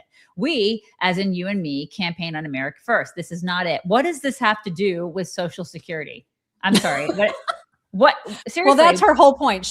Nothing matters to her. She doesn't understand that the world is a big place that isn't just America. Right. So she believes every single speck of attention needs to be focused on our economy, and that is it. And just ignore the fact that there's a world out there that actually impacts us. Yeah, it does. And listen, I believe the things too about I would love for Social Security to be around too. I don't want it to disappear. And I get pissed off about the economy too. But I also see Islamic creep. I also see that that's a problem for my children and my grandchildren. I see that they are taking over, and it's not just it's everywhere. You know, it's not just in the Middle East. It's not just in the UK. It's here. It is a geopolitical thing that can you learn to balance, learn to juggle, learn to multitask. You can do that. We have to do that. It's not just, you can't just vote on a single issue. I hate it when people do that. Well, and she and the rest of the so-called America First people are lying. They are not America First. They are America only. And that's a totally ridiculous way to be. You can't function that way in this world. And it's not possible. And they're clearly anti-Semitic. I have no problem saying that. Well, yeah, there is that too. They're very fixated on that. So, and a lot of them we're going to build houses in Middle Eastern countries so that's happening too. Let's not ignore that. That's absolutely happening. Representative Lawler was asked about Marjorie Taylor Greene's comments on one of the news shows, and here is his response about all of her crazy. And lastly, before I let you go, your former Republican colleague and now a critic of the president, Marjorie Taylor Greene, called these strikes on Iran America last. She had a longer statement, but the kind of paraphrasing is she said, it's always America last here. There is not a small group of people who would consider themselves MAGA who don't want this. What do you say to them? No, look, this is the same woman who speculated about Jewish space lasers. I don't take anything she has to say about foreign policy seriously. And frankly, I think she's one of the dumbest people to have ever served in Congress. So I really could care less what thoughts she offers on this situation. The fact is, President Trump made what is one of the most courageous decisions any commander-in-chief has made, both last summer in striking Iran's nuclear facilities and today taking action to end the 47-year reign of terror that has resulted from the Ayatollah and his regime. It's just a matter of time before she's on MS Now, as a full-time panelist. She's just aching to do that. Totally. Yeah. Totally. But the group that includes her, it includes Tucker, Nick Fuentes, all of these just disgusting people. And it also includes Sneeko. They had some of the most god-awful takes over the weekend, the most anti-American takes, which is ironic considering that they're all America first. They're disgusting. Here is, for example, what Sneeko said about the possibility of the Ayatollah being killed. But it's a reminder that this life is short. And so Khamenei, if he did die, if he died in this act, especially during the holy month of Ramadan, inshallah, he gets the highest rank in Jannah and he gets eternal paradise. He gets the highest rank, he gets martyrdom. That's the highest achievement we can get. Yeah. Okay. So he gets all what does he get? A bunch of virgins? I think they're just all carbon copies of Nick Fuentes. That's a meme I saw. Is that it's just here's your 72 virgins, and it's just Nick Fuentes over and over. It's all Nick Fuentes. More like Sneeko lookalikes. Is that what it is? Right. Yeah. But I mean, they were that, as Eitan Fishberger said, they are in shambles. Milo prayed for the Ayatollah. That he prayed for him. Jake Shields said, at this point, I'm hoping Iran has a nuclear missile. I mean, these people are sick. They are absolutely sick. Yeah. And Jonathan Karl from, I guess he's still at ABC. He couldn't wait to get on the phone immediately to find out what Tucker had to say about this attack. And here is what Tucker had to say.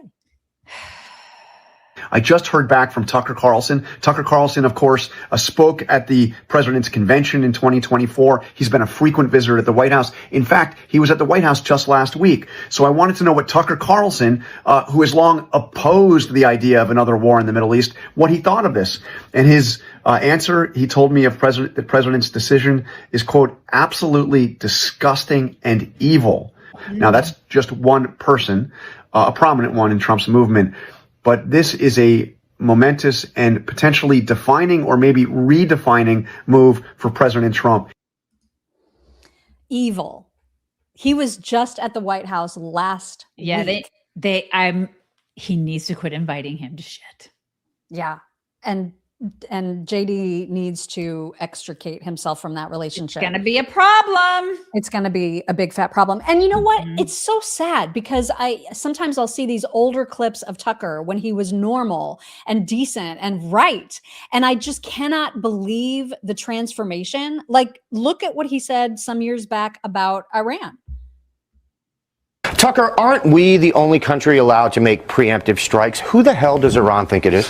That's it. Actually, I know you're sort of kidding, but I agree with that. I think we are the only country. No, I'm not kidding at all. Rather, we are. That's absolutely right. The only country with the moral authority sufficient to do that. The only country that doesn't seek hegemony in the world. I do think, I'm sure I'm the lone voice in saying this, I think Iran deserves to be annihilated. I think they're lunatics. I think they're evil. Interesting. Listen, I remember, you remember, Tucker doesn't remember. Yeah. Candace doesn't remember. He's a totally different person. I don't even think Megan remembers. So many of these people don't remember. Either that or they don't want us to remember. Whatever. And either way, like, what is that all about? It's whack. Yeah. Completely whack. And what's interesting too is that, you know, it wasn't terribly long ago. It's like within the last few months that Tucker had Nick Fuentes on a show. Remember that was we also remember. Yeah. And so during that episode, he was saying to Nick that he believes that there are a handful of people that can act like outside of the Trump administration that can impact what the Trump administration does. And he included himself in that list, which, if you think about it now, every time he's been to the White House, Trump has essentially done the exact opposite of whatever Tucker wants him to do. So he's not doing very well at this, but here's who he said had the most influence back when he was talking to Nick. And so I look at the landscape now and the people I see as, you know, I'll narrow it down to foreign policy. Okay. Who is effectively opposing neoconservative foreign policy, which has been the dominant foreign policy of the United States for my entire life, which has been so destructive, I think, and I've seen it. Who are the voices who are sincere in their opposition to that and who have some ability to change the country's orientation on foreign policy? And those would include Marjorie Taylor Greene, J.D. Vance, Matt Gaetz, me. Interesting. I totally find it interesting too, because if Trump got wind of that, if he saw that, it's kind of like somebody saying, I'm going to tell you what to do, chicks. We'd be like, okay. And I feel like Trump is probably the same exact way. Totally. If Trump got wind of that, he would be like, really? You think you have that much influence over me? Okay. Yeah. Come on. That is so self-important. That clip was so telling. Well, I know. That's why and just all the people like granted, obviously JD is vice president, but again, he's not saying anything right now. Right. And so whatever, if in fact he is in opposition to what Trump did, it clearly didn't matter. Right. Matt Gaetz, I don't even know what he's saying right now. I mean, he doesn't matter. Marjorie Taylor Greene is furious that Trump has basically disowned her. And then Tucker, again, he keeps visiting. He keeps saying what he thinks, and yet I feel like he's on his way out, though. I hope so, man. I'm so sick of him. His days are numbered there. Yeah. And then a lot of people, Candace being among them, decided to invoke previous recordings of Charlie being against any Iranian strikes back in the day. They're using these old clips of Charlie to make their case, which is kind of disgusting. And then it kind of forces us to use clips that show just the opposite. So here's an example of what Candace said. She said, we'll never forget that they murdered Charlie Kirk for this war, and he knew that they were going to do it. He spent his final days mentally anguished, texting the very people who would ultimately betray him. In honor of Charlie, oh my God, I stand against Israel. I mean, this could not be less of anything that Charlie was about. Like, it's so stupid. Yeah. So stupid.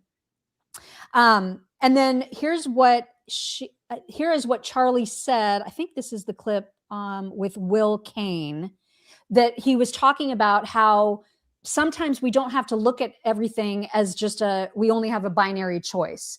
And he was talking about that in the context of Iran. And this, of course, was pretty recent before his death. Articulated it perfectly. This is the MAGA doctrine. You see, Will, we get trapped between a false binary of interventionism and isolationism. And I talked about this on your program a couple weeks ago as this war was just starting. President Donald Trump has defined a third way, which is you don't know where he's going to act and how he's going to do it. He might taunt regime change on Truth Social. He might say he's going to drop a big bomb. He's also very clear, though, that we are going to use American force where necessary, keeping our enemies on their toes, always unpredictable, but resolutely America first. 100%. He knows him. And then the worst part is that they were using a clip of him talking about how he did not want conflict with Iran. And then they completely ignored the fact that after was it June or July that we did that we attacked the nuclear site? I can't remember, but it was back in, I think it was July. Yeah, summer. And ahead of that attack and after that attack, Charlie was with Trump about it. And he made it very clear that even though, his feelings was that he would prefer not to be in conflict with Iran, he trusted the president and that the president would be making that decision in the best possible way. Here's Charlie again. And you might say, Charlie, do you support or oppose this? I support President Trump. That's my answer. I know the man. He's the commander in chief. He's the man for the hour, and he's had the weight of the world on his shoulders. So in a situation like this, I support my friend, and he's had my back and I have his. That's my perspective. By the way, I also look at this and I say, and I understand the arguments of people that, don't intervene and all that. I get it. But boy, have we not exhausted so many diplomatic channels and options. Right. God, I truly miss him. Yeah. Every time I see him, I know. He would have been president, you guys. Easily. And probably a lot sooner than we even think. You know what I mean? Agreed. Yeah, what a loss. What a huge loss. Right. And now we have idiots like Nick Fuentes who are already telling, and he has a massive following. I hate that, but he does have a massive following. And here's the messaging coming from Nick. And what we need in 2028, this is our last chance. We need in 2026 for this administration to be shut the fuck down. What does this administration do other than cover up the Epstein files, embezzle money through government contracts, and bring us to war for Israel? This administration needs to be shut down immediately. Do not vote in the midterms. And if you do, vote for Democrats. Fuck this. That is what the Republicans deliver. So shut it down. In 2026, shut it down. And our only hope is that in 2028, in the Republican primary, somebody will emerge who will actually put America first. I am not voting for the vice president and the secretary of state that brought us to war in Iran. I won't do it. Okay, that's great. You don't have to, but you're obviously not a conservative. So bye. It's so ridiculous. So he's assuming that somebody would emerge like him, I'm sure, in 2028 that would espouse all of the same idiotic views that he holds. And he's not recognizing that if Democrats gain control, that we're never going to get it back. Yeah, we're going to have 2 new states. We're going to have friggin' a packed Supreme Court. We're not going to have a chance ever again. Right. And we're going to be we're done for the end of time. We're done. I don't believe this guy is a Republican / conservative. I don't think he's a right winger. I don't think he is. Unfortunately, that's where he gets lumped in. He's not a right winger. I mean, for him to say go vote for Democrats, he has no idea how this shit works. And he didn't vote apparently in the last election. So why would he? Why would he do that? He has no vested interest in this country. My God. All these people are such grifters. It drives me insane. Like, we've been doing this for 17 years. I have never seen the amount of grifters now. I mean, they're just everywhere. It's like cockroaches everywhere. Like, how much money can I make? How much money? It's out of control. You know, some of the worst, the Hodge twins. Oh my God. God, I can't stand them. Not only are they grifters, but they are so open about it in that on Twitter, they are all Nick Fuentes. They're all pro Candace. They're all pro like that side of the weirdness. Like they are super anti this war. On their Facebook page, they promote the exact opposite messaging so that they can make sure that they're playing both sides and making money from both sides. And they do it openly. And the people, like, if you're following them, you're being so completely swindled. Yeah, just stop. You're getting it's incredible. They're playing you. They're playing you. 100%. They are the worst of the worst. And you don't have to believe us. Like literally just look at their account on Facebook and compare it to their Twitter. It's completely different. 100% different. Yeah. Somebody said Myrtle Morgan, the new Milli Vanilli. Totally. I mean, they're awful. They're Girl, awful. you know it's true. And now everybody, you got to keep your heads on swivels because now there's going to be the terror cells that are here in our country, thanks to Joe Biden, and they are organizing, and there are going to be more instances similar to what we saw in Austin over the weekend. I think this number has been downshifted, and it was 3 people dead. I think it's 2, maybe plus the shooter. I think that's what the latest number is. But in any case, there was a shooting at a bar. This was like late Saturday night, and then the suspect was fatally shot. They confirmed his identity. I can't even begin to pronounce his name. He was a naturalized citizen born in Senegal. And a lot of information coming out about this creep now. Of course, he was wearing a sweatshirt that said property of Allah, and he had an Iranian flag t-shirt underneath that. And then let's see, I think he came from a city, he was living in Pflugerville. Is that how you say it? It's Pflugerville. That's okay. I mean, it's close to me. It's like 45 minutes away from me. Okay. Yeah. So they took material out of his car also that suggested that there was this nexus to terrorism. There was a Quran in there. I mean, we should expect more of this, unfortunately. And now that people are seeing his previous social media history, he was clearly a follower of Candace, definitely on her side of things. He wrote tons of anti-Semitic, anti-Christian posts. He called Jews fake imposters, told Laura Loomer to move to Israel, you effing bitch, declared Christianity fake, Islam the only truth. He followed Dan Bilzerian and Tucker Carlson. Those were his 2 political follows. Of course. Here's just an example of some of the crap he spewed. The Islamic Revolution is eternal and here to stay until the end of time. You Zionist and Islamophobes can be angry all you want, but you can't do a damn thing about it no matter what. And meantime, we've got the Democrats who are like, let's shut down the Homeland Security and TSA. And like, we don't need to protect you. Our number one job is not to protect American citizens. Screw you guys. Like, we don't need to keep you losers safe. Like that. And don't put me in a position where I have to defend Laura Loomer. I'll defend her in this case. I'll totally do it. Well, yeah. I mean, Laura Loomer was saying F Candace Owens. This woman would be in her basement under the name Red Pill Black if it weren't for President Trump. She owes her entire career to Trump and his family. She even had her wedding at one of his properties. She is the biggest grifter. Totally. And that Austin shooter that's who he responded to. Shut up. F you, or shut the F up, you effing Israel first whore. Move to Israel, you effing bitch. So I mean, listen, we have no idea who's in our country right now. And that we can thank Biden for that. Biden and Kamala and all those losers, we can thank for the fact there are so many of these people in our country right now. There are 328 mosques in Texas alone, you guys. Around 40 to 50 new mosques they've just appeared over the past 2 years in Texas. I'm just talking about Texas. Okay.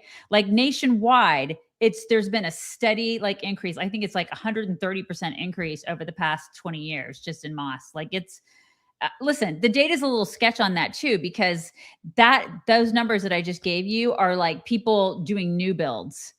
Islamists doing new builds, like that doesn't even account for them taking over like old churches that shut down or old buildings that shut down. They'll just take over and like create a mosque out of it. So God only knows what the real numbers are, but they are taking over and they're happy to do it. Read this from Chip Roy.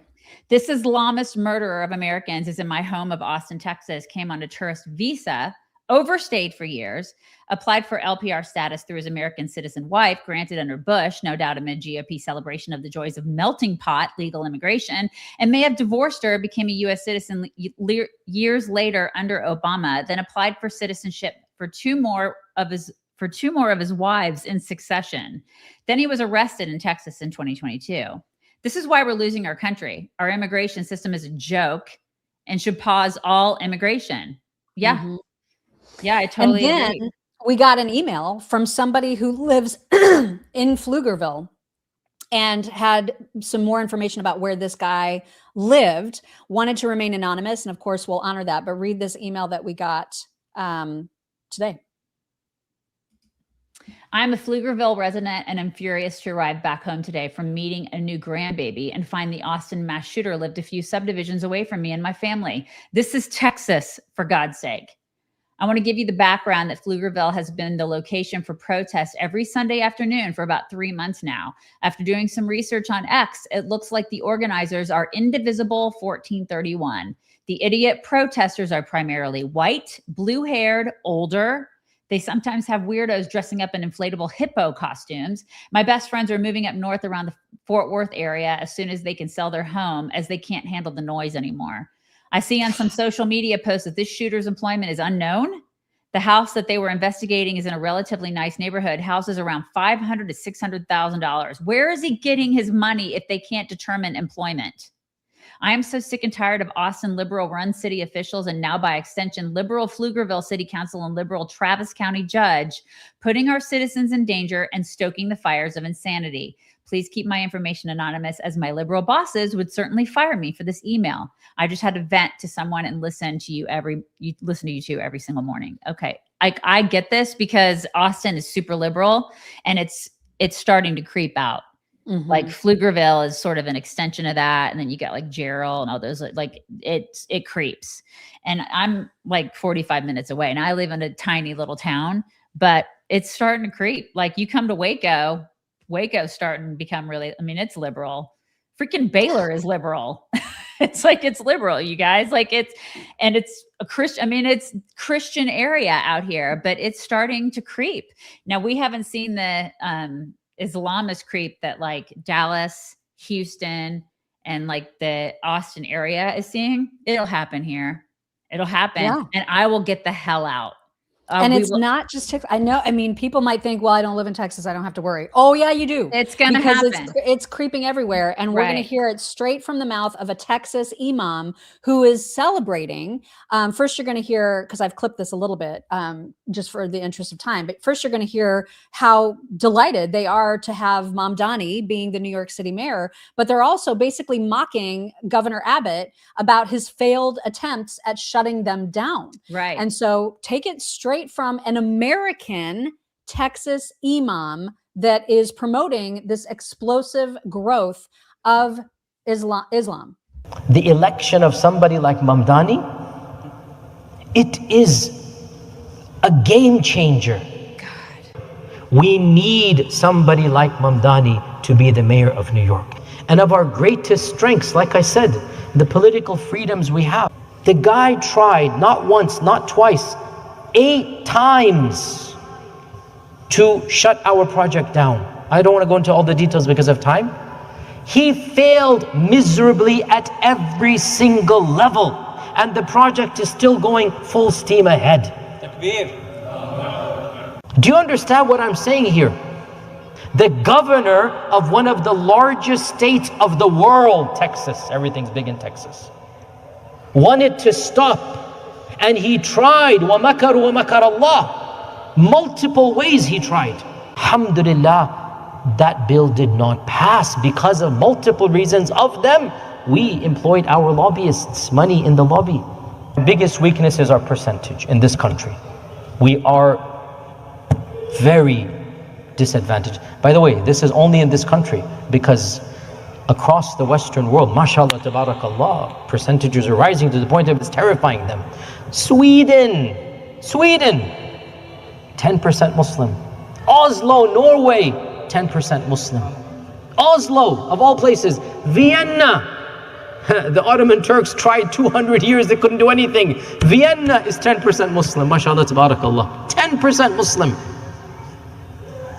England, London, it is estimated 20%. I was in Australia a year and a half ago. Australia, Sydney,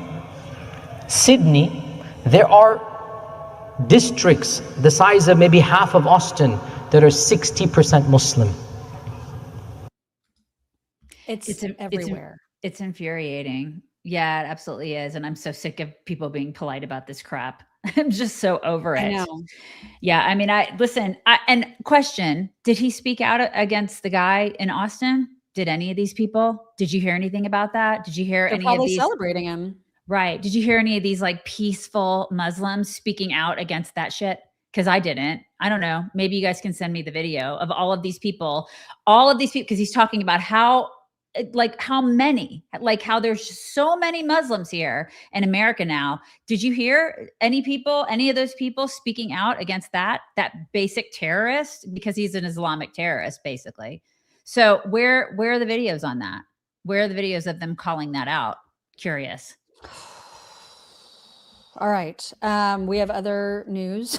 I know we were an hour and 40 minutes in and we haven't gotten to anything else, but we do have just a few little things to cover. First of all, Bill Clinton did have his deposition this past Friday, and then he released a video talking about what he said in it. And it was so pathetic. First of all, he came to Hillary's defense and he was just like, they shouldn't have had her in. She doesn't know anything. You know, she doesn't recall ever meeting him. She never flew on a plane. She never did whatever. He defended her. Those two totally have each other's backs. They do. I mean, as horrible and as, just demonic and awful and disgusting as those two are, they will go down together. I mean, they are very much connected. Mm-hmm. It's like he knows everything about her. She knows everything about him. They protect each other at all costs. It's gross, but I don't know. I don't even know how to feel about that, but they do it for each other. And it's a little weird, but and his whole video was I did not have sexual relations with that woman. Right. It was so reminiscent, as Candace would say, of that. Here's just a tiny little piece of it. Here's what I told the committee. Oh my God. First, I had no idea of the crimes Epstein was committing. Oh, I'm sure you didn't. Okay. No matter how many photos they show of me, I have two things that at the end of the day matter far more than any interpretation of 20-year-old photos. I know what I saw, and more importantly, what I didn't see. And I know what I did. I bet you did. And more importantly, what I didn't do. I saw nothing and I did nothing. Okay. All right. Who believes him? Raise your hand. I mean, come on. Nobody can believe that. Punch yourself in the face. This is so pathetic. I mean, we've been through this before. I'm old enough you're old. We're all old. A lot of us, 85% of us are old enough to remember this exact song and dance. Come on. I know. Very reminiscent. Very I reminiscent. was not in that hot tub getting a massage. Come on. Also, this clip could be a couple days old by now, but I just saw it and I was dying laughing. So the tight ponytail girl that appears on the CNN panel from time to time, I did not realize that she just flat out lied about what Trump said in his State of the Union. She did. But she did. And she, in fact, she claimed that Trump said he wanted to kill Democrats. Yes. And keep in mind, Abby Phillips, notorious for banning Ryan Girdusky from her program forevermore for joking about beepers. Mm-hmm. But you can be ponytail girl and say completely egregious stuff like this and barely get a hand slap. Yeah. My president just stood at the State of the Union and said the Democrats are evil monsters who should be killed. If that person... No. The president did not say that. Wait a minute. Okay, no, you have to be accurate. He said, I will be accurate. Okay, Tim. For anyone to be killed. I'm sorry. That's Tim, I will be accurate. Yeah, the president never called for anyone to be killed. Okay. I just want you to be honest. I like you way too much to let you be that wrong. Let me give her... Okay, Tim, my point let's give her an is- opportunity to correct what she said. The American government is But already. he didn't He say did not that they say should he be wanted. He killed. said we were the enemy and we were terrible. Would you say that that is I fair? think he did say, he looked at the Democrats and said, these people are crazy. But Lee, He said I like they should be ashamed of yourself. Can I finish my Lee, I point? like Yeah, you but far too much to let you be but that he's wrong. right. You cannot That say the Trump president of the didn't United States say- called for Correct. members of I Congress was to be being killed. hyperbolic, and I apologize. Well, you have to be accurate, not All hyperbolic. right, go ahead and please okay. finish because we have to. Okay. And she's so annoyed, like that she can't continue her point. Well, sorry, but you don't get to say that. Wow. Just that show, man. That show is nuts. Out of control. I'm glad that dude said something. And then the other dude that he looked like Kenny G next to her. He was just sort of like, what? Like, what show am I on? What's happening? Like, where? Yeah, that was crazy. Absolutely crazy. But CNN, man, CNN's going to CNN. They're going to CNN. And then I know I think we may have even played this clip before when it was recent of Possum Lady and her trans sidekick talking with Rick Wilson. The reason that I'm playing it again is because we were just talking last week about how we haven't seen Joe Biden. And like, we were just wondering what's going on with him. How is he doing? And I just wanted to remind everyone what they said about Joe Biden in comparison to Donald Trump before we play a clip of Joe Biden from this weekend. Here is what they said several weeks ago. Joe Biden had a bad debate night and the world exploded.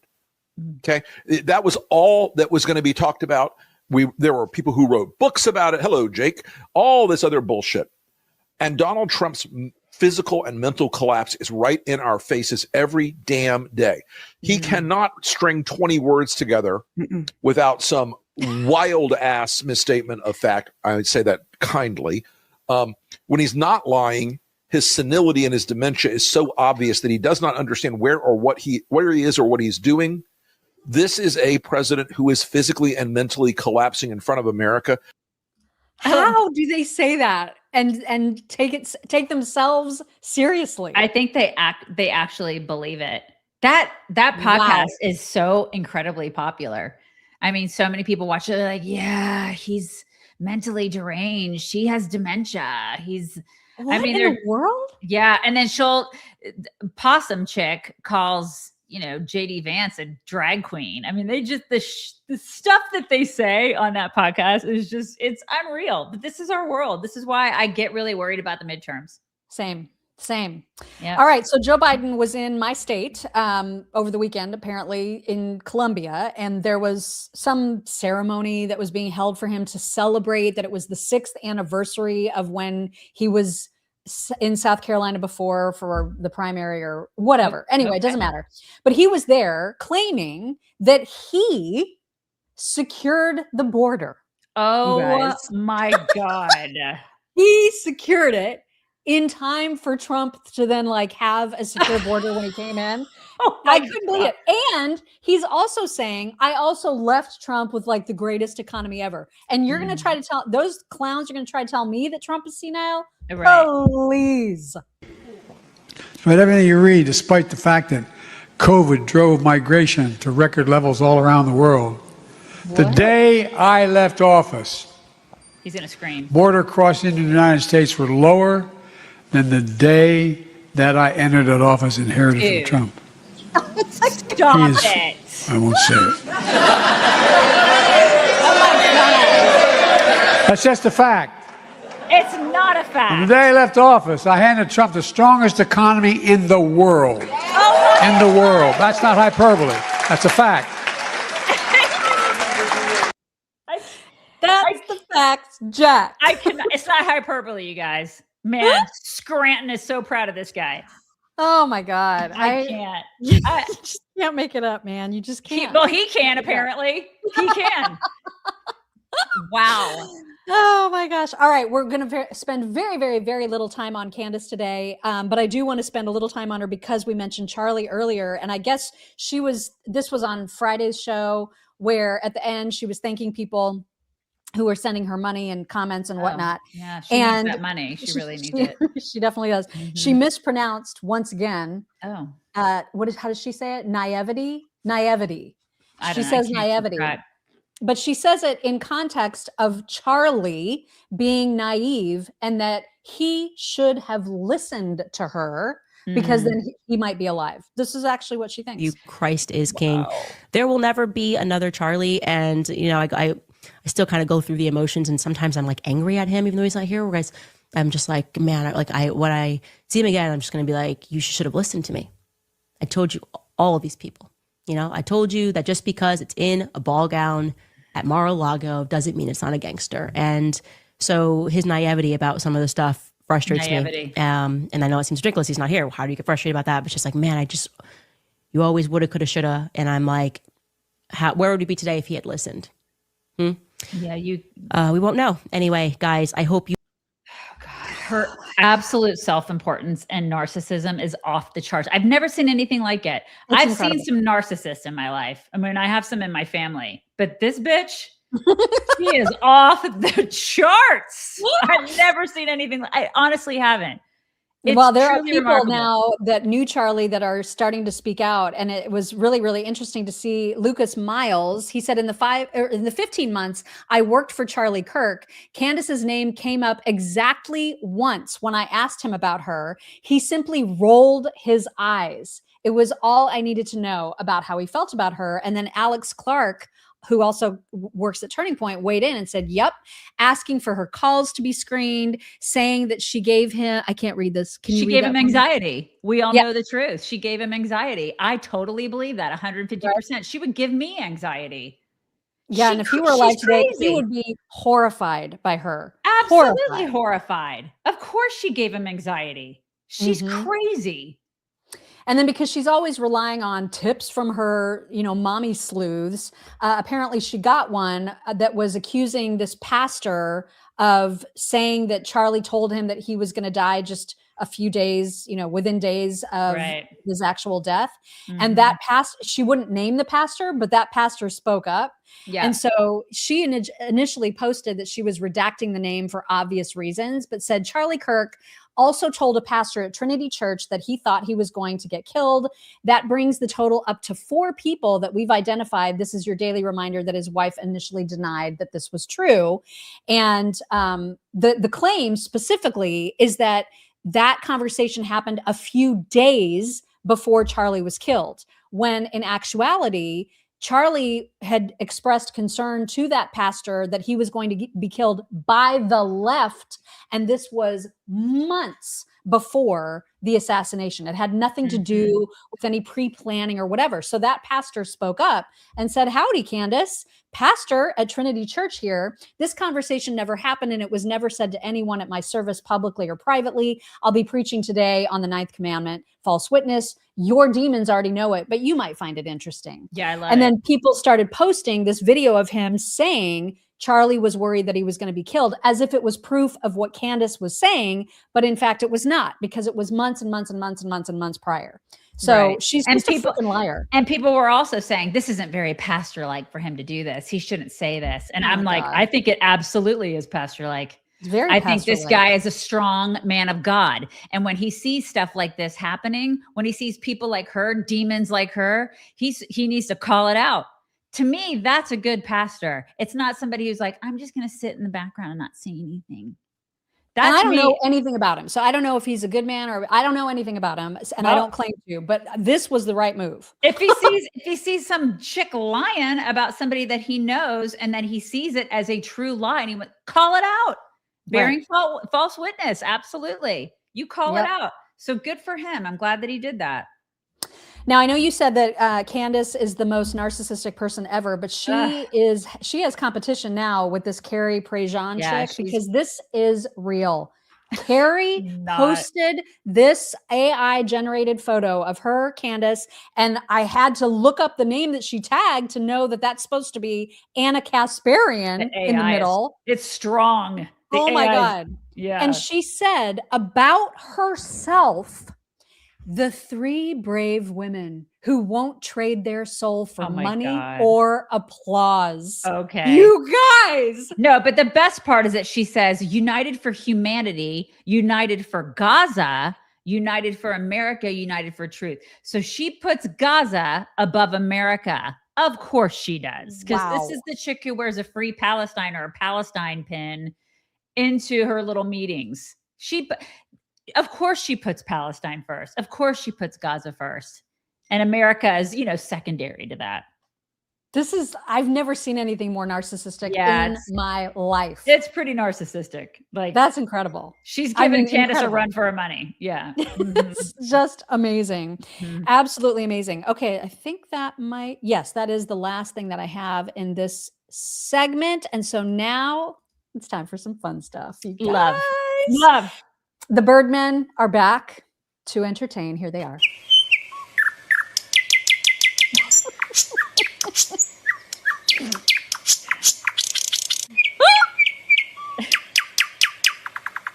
I don't know why I love them so much. Loves them. I just do. I love them. They time it so perfectly. And then who doesn't love a hurt and betrayed golden retriever telling his owner that she has hurt and betrayed him by not giving him a treat? This dog has got all the sass, you guys. I didn't share my banana with Hen in the car ride this morning, and she's just choosing not to acknowledge me. Oh my God, you're facing away. Hen? Her name is Helen. She literally couldn't be angrier. So mad. Oh my God, I love her. That dog's name is Helen? Normally, she gives me her paw when I do that. Henny, I love you. I love you, darling girl. She's like, nope. She's not having Oh my God, any I of it. love her. I absolutely love her. You need a golden So retriever. precious. You I gotta know. get a I do golden love them. retriever. They are so sweet. So sweet. And then you sent me this hilarious montage of police dealing with all sorts of animals. You guys, this was amazing. The first animal is a deer, just in case it's not immediately recognizable. Oh my God. Oh my God. So bad. Police department, search warrant. Hello. Oh my God. Oh my God. I can't. Oh my God, dude. You're stuck. The pig. I mean, that is his job. Have to do, man. I know. He's like, this was not part of the job description. That guy's hot. So mad. That cop is hot. Oh my gosh. Come on, mama. Look at the balls on that thing. That is a Those are gigantic tall balls.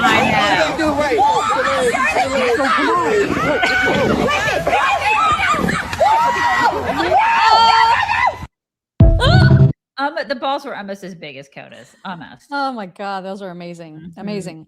And then lastly, we have another video of the extra clingy Velcro dog Schnoodle. And as a bonus, a field trip that Schnoodle got to go on with extra animals that you will see. Schnoodle. Oh my God. Schnoodle. Don't pretend to be asleep. I'm trying to ask you a question. Because I was just wondering if you might be interested in going to see the... Wait. You haven't finished listening yet. If you might like to go and see the ponies. Oh my God. Good morning. Wow, that's a beautiful smile. You ready? Yeah, good boy. Oh my gosh. And Schnoodle gets to help around the stables. Schnoodle. God bless Schnoodle. I know. So cute. All right. As usual, we are sharing a couple of reviews that were left for us on the Apple Podcast platform. And we would very much encourage you, if you have not left one, to please do so, because that is very, very helpful for us. Today, we have something from KTOSC297 who said, excellent morning podcast. I've started my mornings with the Chicks on the Right for years. They bring humor and solid world information each morning. This podcast helps me keep up with all the areas of interest. It is such a great show. Highly recommend. That's very sweet. Nice. Thank you. Informative and humorous from Gary GKY says, really enjoy listening to the chicks from the top stories of the day to the inappropriate comments. They keep me company while I'm driving down the road every day. Thank you, Gary. So much for that. And then thank you to D. Cole, who said, hi, ladies. Happy anniversary. I wish I'd found you sooner, but I'm so happy I did. I think I'm only 7 months in. Oh, my God. Better late than never. Can I request one thing? Please stop using our Lord's name in vain. How about, oh, my gosh. I don't even know what that one is. Oh, my whatever. cocoa. Oh, my cheese puff. I'm sorry. It's just not going to happen. I can't fix that. That's just a thing. I'm 54 years in. I don't know if I can change that, but we'll see what we can do. We'll do our best. And then also from Lindsay Zirkle, happy 45th birthday to me. Sick as a dog and working today, but it's still the best day of the year. Can't wait to listen to y'all when I get home. Shout out to my mom, best mom. Love you, jerks. Keep being true to yourself. Thank you, Lindsay. Thank you very much. And then over on Locals, Unicycle Chick said, good morning, Mock and Daisy. I have been a faithful listener since your radio days. I'm a member of Locals, but I usually just keep to myself. I'm reaching out this morning to ask for prayers from this wonderful community. I'm having my right hip replaced tomorrow, and I could sure use them. My goodness. Thanks for all you do, and keep up the good work. That's from Jamie Blackwell. Thank you, and prayers up to you. Good luck on your surgery. Good luck. Roth Lady Wright said, I just worked 2 weeks, early elections. The elections are still on. You are so stupid, and I can smell cigarettes and booze from this video. So gross. I have no idea who that's about. It makes me sick that I actually paid to see Tucker a couple of years ago. I can't believe how much he's changed and how he makes me want to throat punch him now. Oh my God, he pisses me off. Okay. Now you. Marcy Peralez. Good morning, Mock and Daisy. Happy Monday. I am so proud of our president and our military this morning. I pray they are kept safe and are able to complete their objectives. USA. Yes. That is exactly the right attitude. Right. Right there. Marcy Peralez, before you leave today, please hit that like button and subscribe if you haven't already. Thank you, Marcy. Thank you for your attention to this matter. Much love. We appreciate that. We always forget to ask people to do that. So please do that. Yes. Supernova. Is Marco going to get the leader of Iran job now? That's a great question. He's like, geez. Leah Shalek, 6144. Hello, chicks. I'm reporting and I'm fine. Saturday had tons of sirens. Yesterday had a lot, but no hits in my city. We all agree this is worth it. Thank you for your unwavering support. We're so glad, Leah. Leah Shalek, 6144. Thank you, everyone, for your kind words and prayers. Keep them coming, you guys. Keep them coming for Leah. Ginkgo Yoki 234.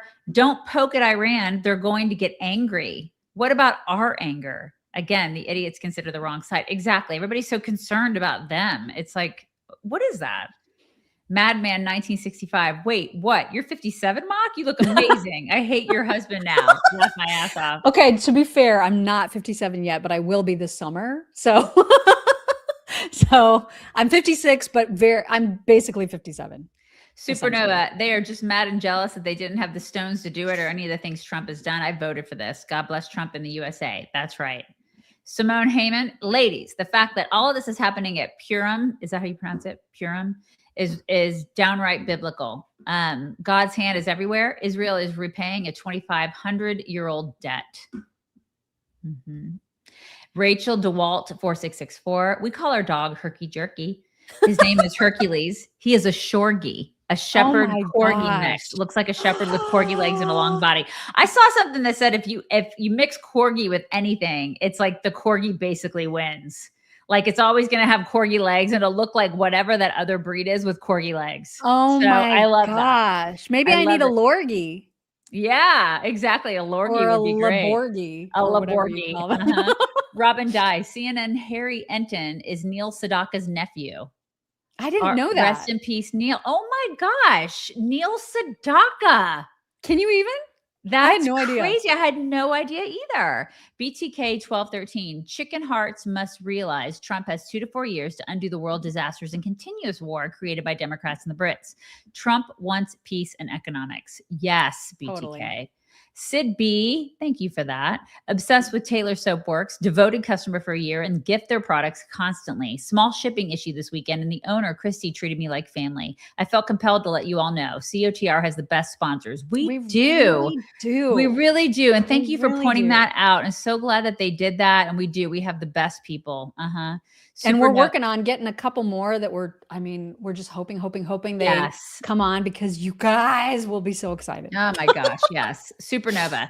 JD and Trump are likely kept in different locations. Well, I mean, That doesn't mean JD can't tweet. right. I mean, You I feel know? like, and this is kind of a big thing. You think he would at least have some sort of messaging about it, or his team would prompt him and say, hey, this is what we're going to put out for you. What do you think? It's a little weird that he hasn't.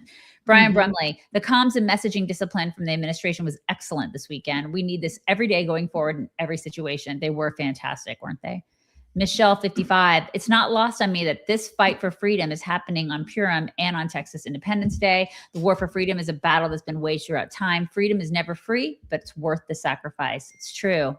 It's all about freedom, mostly peaceful. Interesting the contrast between those who have actually suffered and the insufferable. So that statement.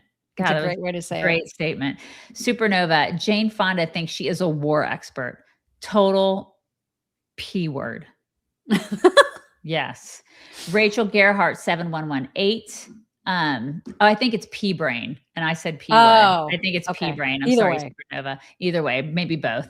Rachel Gerhardt 7118. Watch Iran Revolution live with Goldie Gamari. Iranians want Prince Reza Pahlav. Iranians on MSN plants get attacked to up their credibility. They want the MEK, radical cultists. Don't fall for it. They lie. Interesting. Teresa CTM, retired USN 03. Good morning, chicks. Just want to let you know that you are wonderful. Thank you. Also want to say that when Bezos made cuts to the WAPO, he apparently missed the reporter that ran the obituary section. Oh my God, right? Supernova. So many goats have been liberated. It's true. So many. Goats and versions. Brian Brumley. Yay for me. Found out that I got on a list as a Zionist Jew bot. Does this mean Lucky. that $7,000 is on the way? God, we're still waiting for ours. I want it. No, let us know if you start getting payouts. Totally want it. Jose, Texas 15, Warner from Texas. If one thinks 4547 broke his promise about wars, the video showing the contrast between Biden, Harris, and Trump should be a slap in the face to the woke you back up. Promise kept, actually. God bless our troops. Yes, God bless our troops.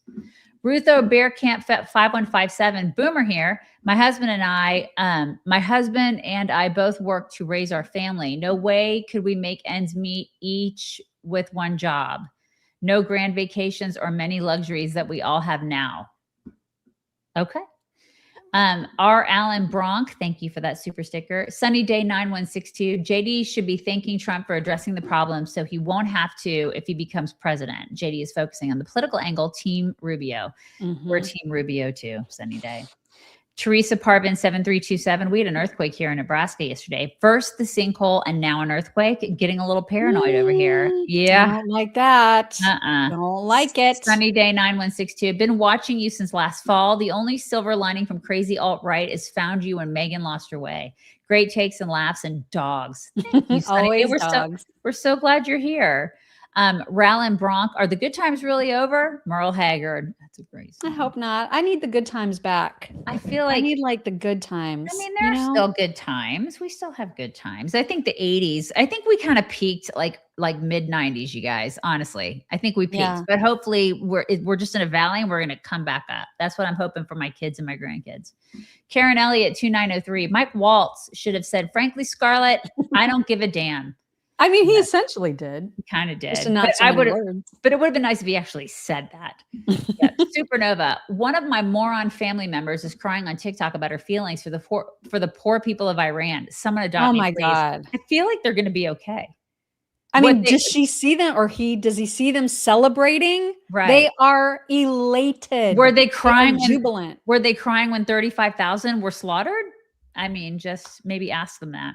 Ginkgo Yoki 234. Trump is collapsing before my very eyes. Mentioning dementia and cognition smack my head. The Dems cannot come up with something original, yet there are lemmings who take these idiots seriously. Seriously. Yeah, a lot, especially on that one podcast. There's so many lemmings. Arthur Cutchin 6749. Are we sure that beautifully intelligent Iranian lady isn't a reincarnation of Gilda Radner's Rosanna Dana? Hashtag SNL, hashtag love her hair. She kind of reminds me of that too. Yeah. Arnerm, the Birdmen are fun, but even more when you watch it 2 times the speed. I urge everyone to go back and try that. Take my speedster money. Teresa CTM retired USN 03. Neil Sedaka just passed away. Oh, that's a shame. He did?